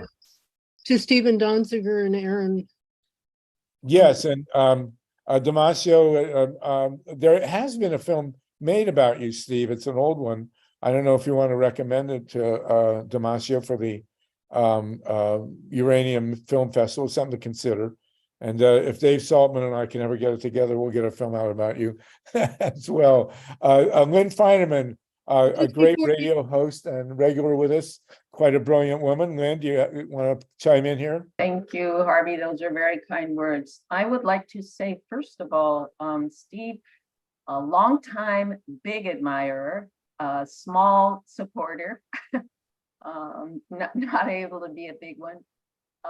I have done some radio work with numerous Indigenous women activists in South America, Ecuador, and Colombia, etc. And I wonder if you, speaking of organizing, if there is a way that the movement can be expanded to include groups like Sabo Alliance and other groups that are in South America that are largely women-based. And a number of women have come here to speak at Pioneers and other places. Namonten and Kimo, who's related to Amazon Frontlines, and numerous other activist women, Gloria Hilda Ushigwa Santi. And I'm wondering, because they've had some really substantial successes in kicking Chevron and others out of their territories, I'm wondering how they can be brought into the worldwide organizing scheme. Is that directed at me? Yes. Yeah, thank you for that question. Thank you for your support. Really appreciate it. Well, you know, the work they do is vital to justice, you know, climate justice and justice in the Amazon. You know, just so people know, in the Amazon of Ecuador, which is an oil producing region, you know, Texaco and now Chevron completely wrecked the northern part of Ecuador's Amazon, where my clients live and where I've done work for 25 years, where some of these frontline groups work is more in the middle and southern part, where oil companies have tried to get in there and drill in these extremely delicate ecosystems, some of which are homes to non-contacted indigenous groups. You know, this is the true front lines of the planet, and in terms of preserving our planet. And the work that they have done has been just tremendous in terms of keeping out these oil companies. And, you know, it's a combination of good old fashioned organizing, legal strategies, public relations strategies, and just pressure. So, you know, the fundamental problem, this might be too much information, but I'll mention it, is, you know, we never have too much information on these calls, Steve. That's what they're for. I feel like I'm talking a lot. The too much information calls, but go ahead. Yeah, but I mean, this is crazy. I mean, again, I apologize if people know this, but the way these governments, and government of Ecuador being no exception, get around sort of the need to adhere to international law as regards indigenous rights, which requires free, informed, and prior consent before any oil company goes into territory, is they basically grant land rights to the indigenous groups, sometimes based on their historical territory, but they keep subsoil rights. I mean, think about that. It's like you can have this land and put a fence on it, although that's not how most indigenous groups think. It's a very Western concept of fence, but the government will try to sell subsoil rights to, say, a foreign oil company on territory legally owned by indigenous peoples. And it's just, that right there in a nutshell is the nub of so much conflict around the world between, you know, the fossil fuel industry and the protectors of the planet. Right there, that one legal fiction that governments say we retain subsoil rights to your land and we can sell it off, you know, without your consent, or maybe with the consent of some fake elected, you know, leadership group, you know, is how they get around legal restrictions on respecting indigenous rights. And you see this all the time in Ecuador, and the people that Lynn was referring to have become really savvy in terms of preventing this little legal trick from being implemented in Ecuador, such that they've literally kept out, you know, oil development from huge areas of the Amazon that, you know, if you want to look at it objectively, it's cost Ecuador's government billions of dollars in revenue, but it's preserved, I would argue, 10 times that amount in terms of the value of the rainforest and what it does for the lungs of the planet and for the sustainability of the planet, which benefits all human beings, all of humanity, and all of life species. You know, it's not just us. There's lots of other species on the earth that need to be respected. So I salute them. And yes, there needs to be more connections between those folks and the great work they're doing and the work Aaron's doing and the work we're doing, you know, in other parts of the Amazon. By the way, it'd really help me if I could get my passport back so I can go back down there. I haven't been to Ecuador in 5 years because they won't let me leave the country. God, You unbelievable. know, Steve, it's an interesting point that you bring up about passage of title and land, right? Like we've been trapped in this quagmire of Macintosh since the 20s or so, or before then, where, you know, the United States court ruled that title never passed back to Native Americans. Thus, the title passed Native Americans to either the British, the Spanish, or whichever occupying country, and then successively onto the United States government. And it wasn't until recently that we've seen a court change that perspective. And I dropped it in here. It's the Pueblos in Colorado won their water rights back subsurface, which is a huge change. But what they were doing, you get it. They were interpreting Spanish law on a Spanish matter. I mean, completely separate aside from the United States president. And the court did it in such a searchingly way that they tried to not disturb Macintosh. But if you see the end result, which is, you know, this native tribe was given back their water rights, and there are long remedies to be paid back to them for the robbing of those water rights. Yeah. First and many for subsurface rights, but we also have, above or ad astra rights, right? Like up to the stars. And I mean, you know, go look at Cosby.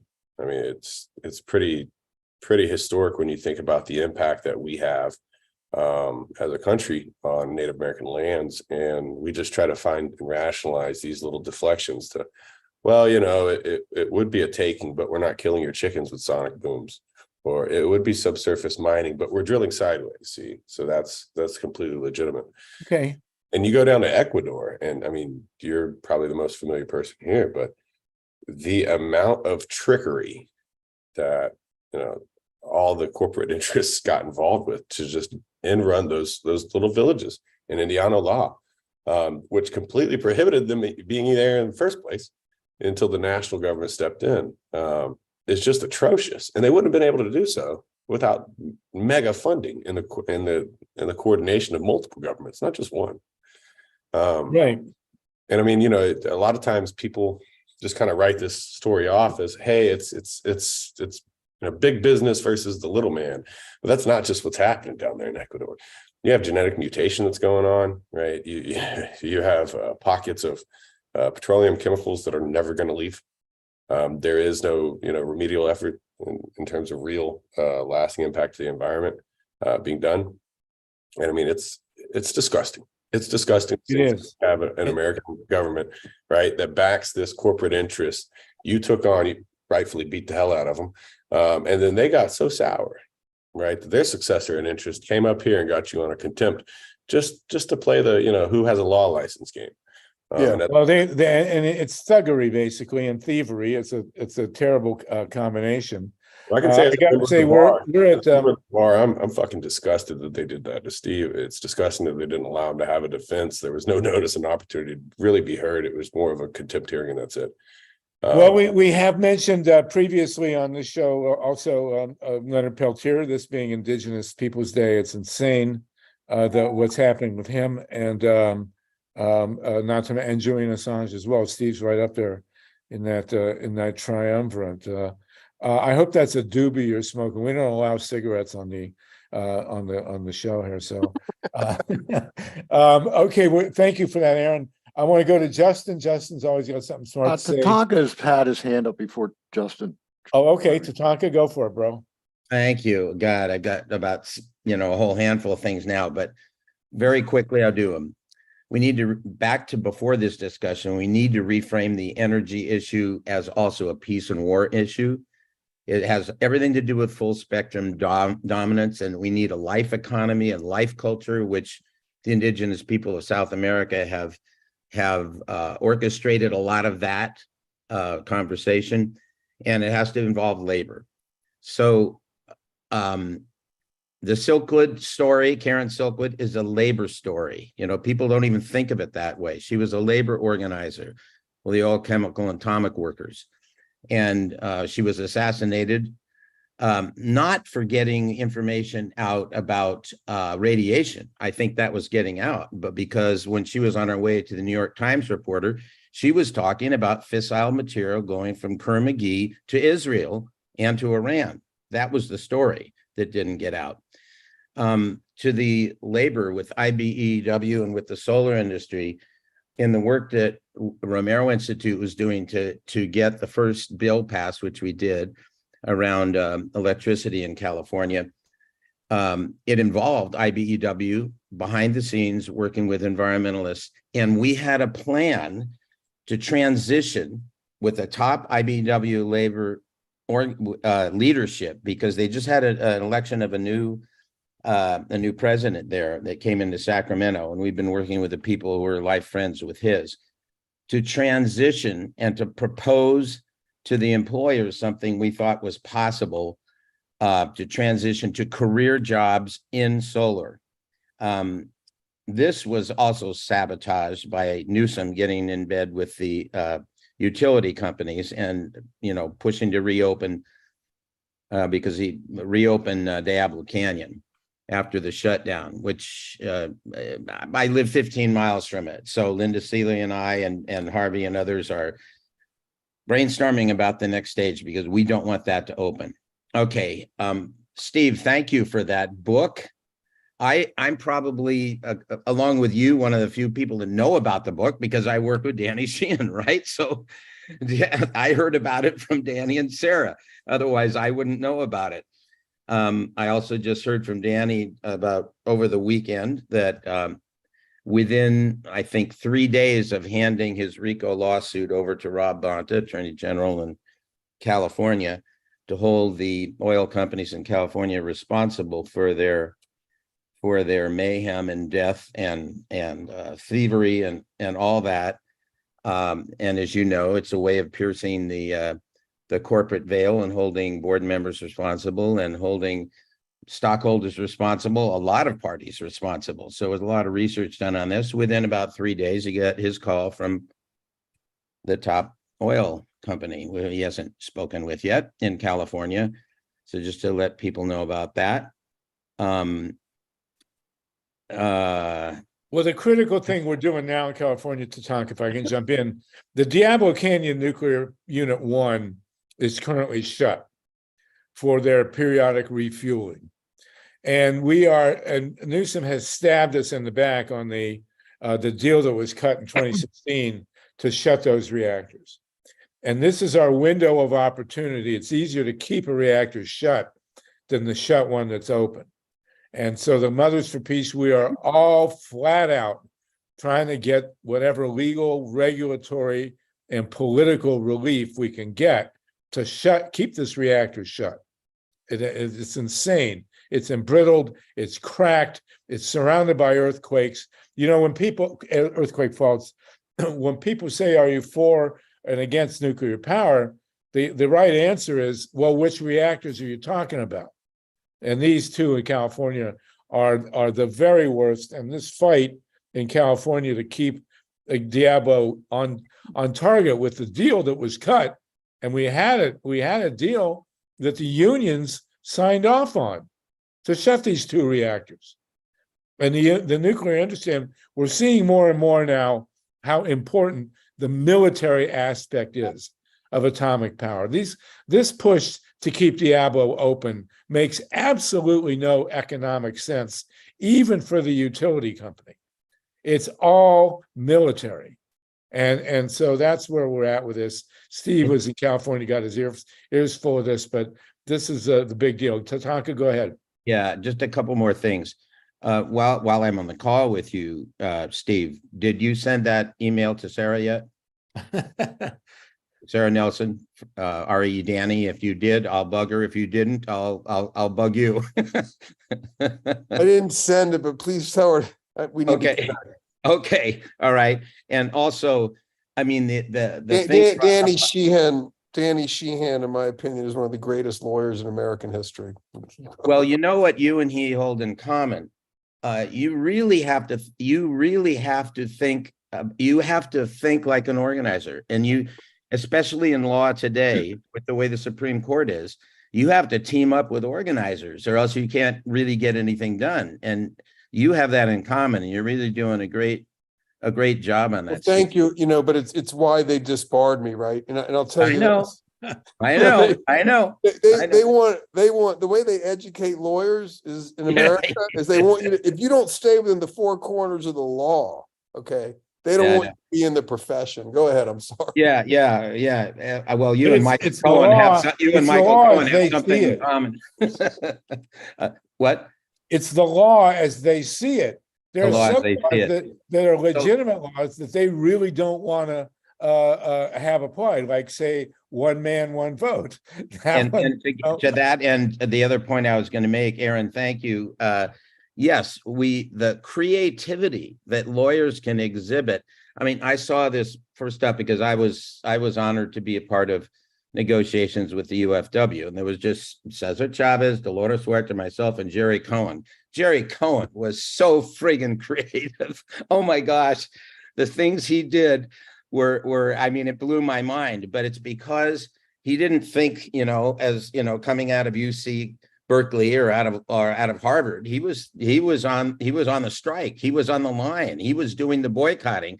And so you start thinking like an organizer, and you start strategizing like that, and then all kinds of new possibilities open up. So thanks for your report. really, I gotta know point those out- numbers about the new members. That is great. That's phenomenal. 500,000 new members. That's phenomenal. I got to point out where it's 4 o'clock Pacific time, 7 Eastern. Steve Caruso and Mike, if you can keep this call going, we'll go to our traditional 4:20 target, if that's okay. So everybody can go out and toke up at 4:20, but we usually supposed to end now. But Steve, if you can stay with us, that'd be great. And Aaron and TATANKA, everybody, we still have 47 people on with us. I mean, it's fun. Your attention span. I couldn't have kept 47 college students this long, believe me. Justin LeBlanc always has great things to say, and then Brian Steinberg from Michigan. Go ahead, Justin. Sure. So we've been talking a lot of great details, and some of that people may or may not have familiarity with, so it may go over their head. So I'm basically going to try to summarize some of what we've said and make it accessible, right? So laws are levers, just like any other sort of thing that Archimedes talked about way back when. And, it's a math of how can I have this advantage versus that advantage, right? And most human negotiations are that way. They're not based on the immutable physical principles. They're based on the mutable contracts, as Aaron talked about.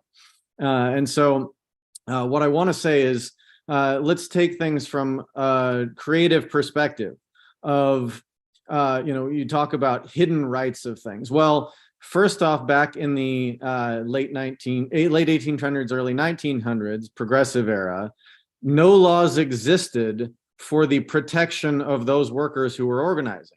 In fact, they were beaten up because they were violating other so-called property laws, and even striking in places that belonged to the employer by property rights, even though the labor was their work and their possession that they could withhold or give as they wanted. But let's take this into a modern context. Okay, but you got to do it quickly, Justin.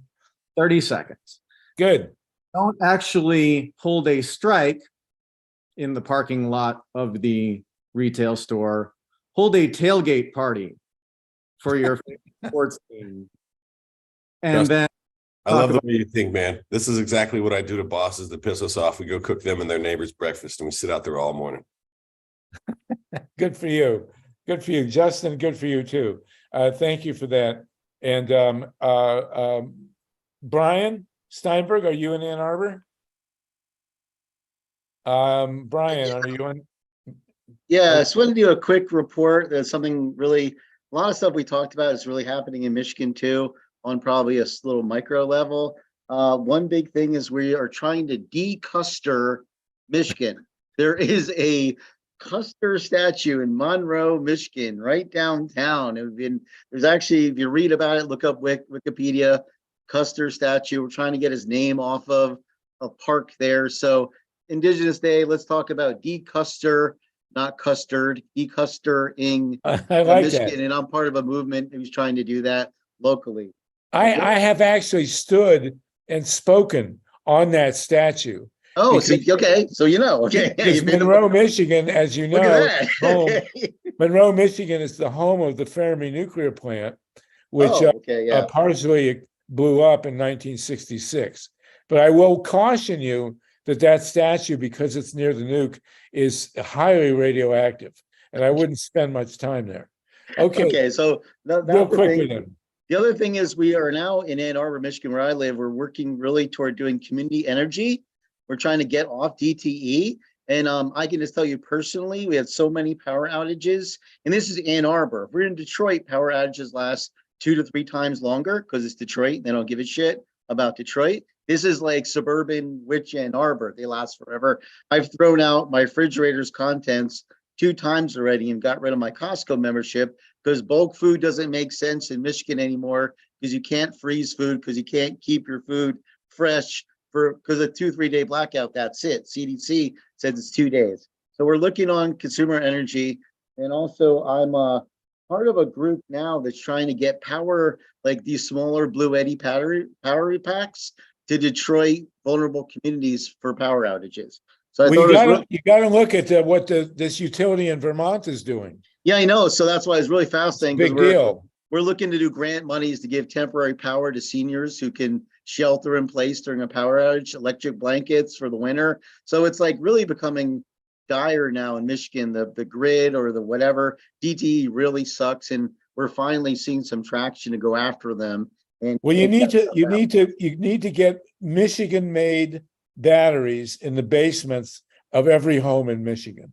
Well, we can talk about that. And the last thing I want to talk about these batteries, as we've mentioned on this call, the battery technology is about to massively shift from lithium to sodium. And lithium is lighter and more mobile. So lithium batteries will stay with cars, but at least for a while. But in the basements of homes, if this jump can be made to sodium-based batteries, the cost is going to plummet. And this model that's being developed in Vermont is huge, and the union movement's got to get into it. I got to tell you one quick story. In 1976, I was writing an article for Mother Jones about the coming of the solar industry in connection with labor, because I was working with a guy named Richard Grossman, a wonderful guy who pioneered that, passed away since. But I talked to the president of the Sheet Metal Workers Union, whose name was Ed Carlo. And he later got into legal trouble. But the sheet metal workers were totally behind solar, even in the 70s. So this is a big deal. Go to the unions, get these batteries into the base. Everybody's thinking of batteries for cars. That's fine. But in the basements of homes, that's where the ultimate real shift is going to be made. And if you look up solar, you'll see the reason why sheet metal people like it is because the rigging and the contracting to put them on the roofs, that's where a good amount of the money comes from. It's not just the panels. So they certainly want more rigging, more stuff. And lastly, I'm in Michigan. We're seeing UAW all over Facebook. I have lots of friends. We're really making it happen here in Michigan, all over the state. We got a great protest going on here, signs, local meetups, local people waving, getting cars honking, etc. We're all over the Michigan right now for the UAW. So just want to tell you, we're here. Check it out. You'll see everyone I know on Facebook's all for the union stuff. So it's super strong here. You're muted, right? You're muted, Harvey. Harvey, I just texted some organizers I know in Vermont that are going to be looking into that. It's a hell of an organizing opportunity. You're absolutely right.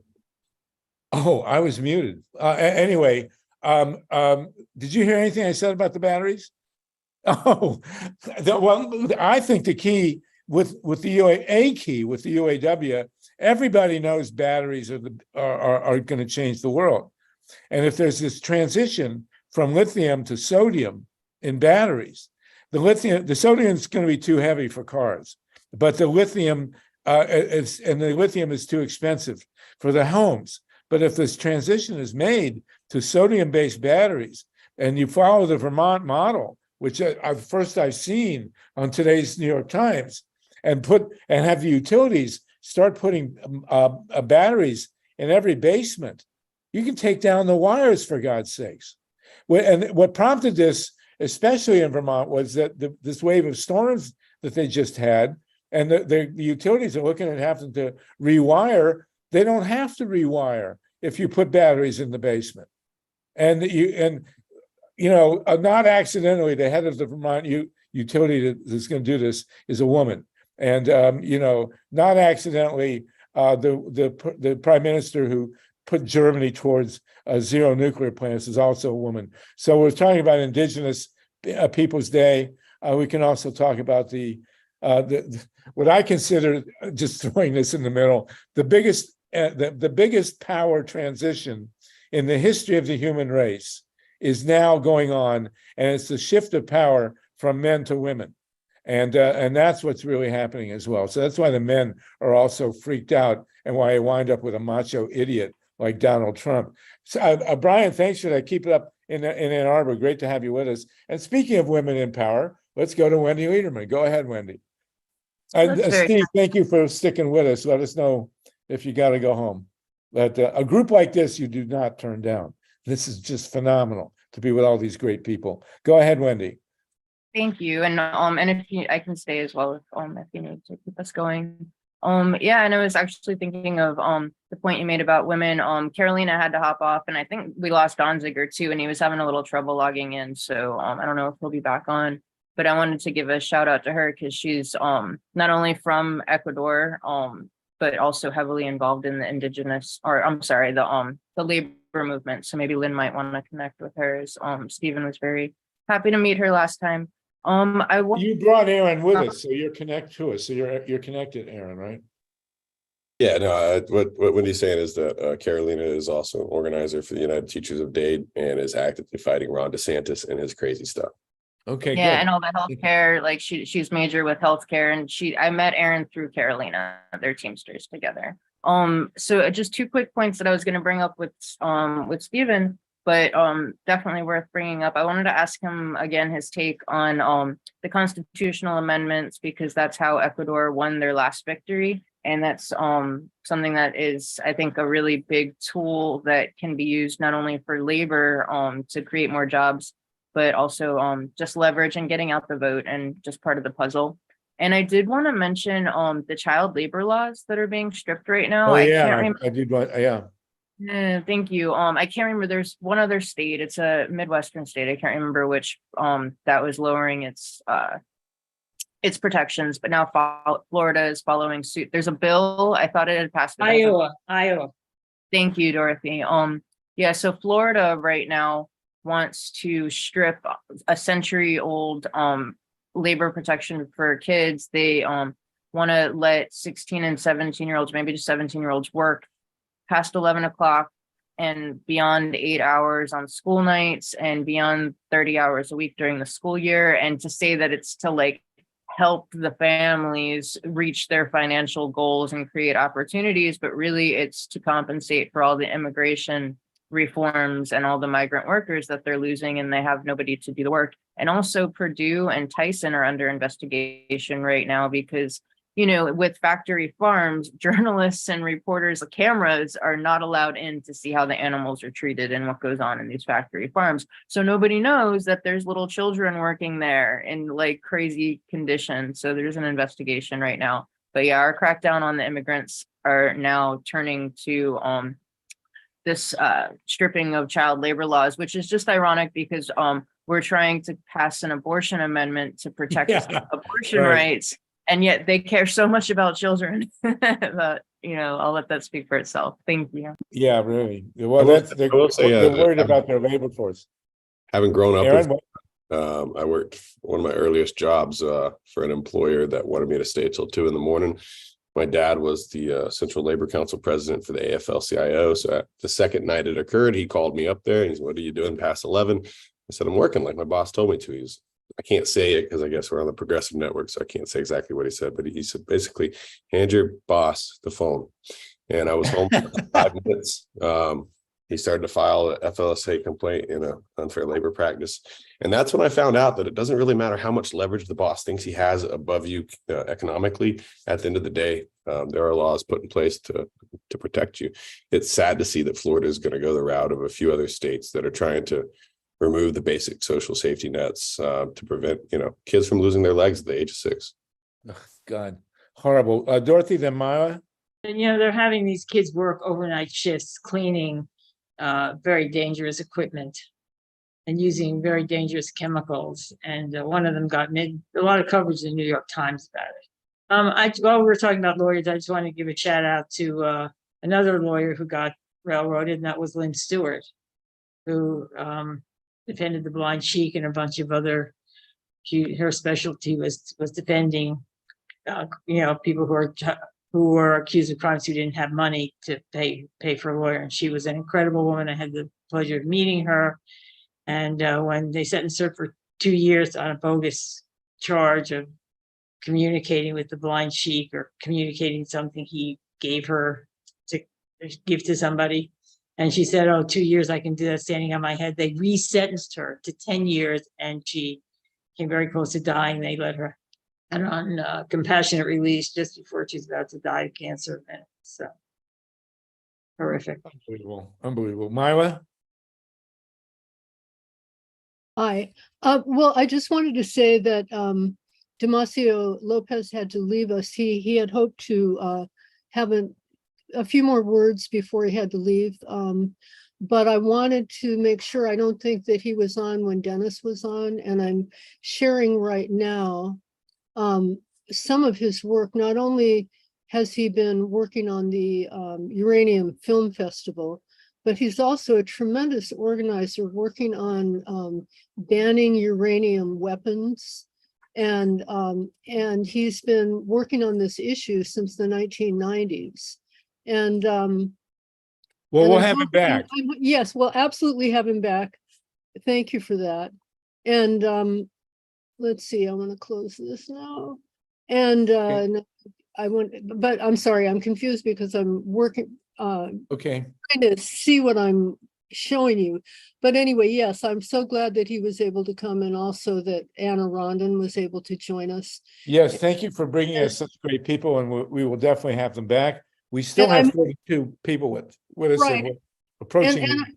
And I'm hoping that they will be able to connect with Dennis, and I wanted them to connect not only with Dennis but with Stephen Donziger. So thank you. Excellent. All right, very good. We're approaching the 4:20 hour. If you want to get, I'll definitely follow up on that for sure.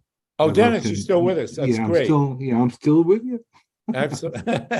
I'm invisible, but I'm here. Well, if you want to see in this, Well, what a phenomenal, what a phenomenal gathering again. We're approaching the 4:20 hour. We got TATANKA. If you want to get another word in edgewise, now's the time. It's just for future conversation, because we talk about rights of nature. I don't know if we have to start thinking about rights of cosmos. Where does nature end? What about space? What is happening above us? Steve talked about, selling rights underneath. We have to think about the rivers and the oceans. And, it would be a reasonable thing to say that that out in space, we should have conversation about commons. We're not the only people in this solar system, and who has the right to move back and forth peacefully, things like that. It's a stretch, okay, but we have to talk about it, because we're writing this progressive government in waiting with 15 cabinet positions at the Romero Institute and the Circle of 100 and 8 agency positions for each of these things. And we're talking about space and how do we legally wrap our head around this. So just to continue that conversation. Wonderful. Thank you for that. And can I just one final word here? I want Dennis. to agree with Mr. Donziger that Danny Sheehan is really among the top couple of courageous attorneys on the face of the earth, along with Mr. Donziger. I want to get to Danny on that suit. I guess, what do I want to say? Oh, I don't know. I forgot. Well, because it's 4:20 and you're stoned out. There you go. Thank you. Now I know where I need to go. Listen, you guys, this has absolutely been fantastic. Aaron, you're just a terrific piece of this puzzle. I don't know if you've met ANDREA MILLER and Ray McClendon directly, but we need to put that loop going and connect all these communities. This has been Indigenous Peoples Day. Our hearts are sick with the violence in the Middle East. It's horrifying what's going on there. Simultaneously with Ukraine, it's taken our eye off this other horrendous humanitarian crisis. We have to worry about our species, ladies and gentlemen. This has been a phenomenal gathering. Thank you, Steve Caruso, Mike Hirsch, Wendy Liederman, our team. Great to see you, Dorothy, so many others of the rest of you. And we'll be back again next week. Okay, and here's my shirt. I've been wearing Cocapelli. I got it on the beach at Venice. We love you all. See you next week. Thank you so much. And this couldn't have been better once again. Take care and no nukes. Adios. Thanks, Lago. Si se puede.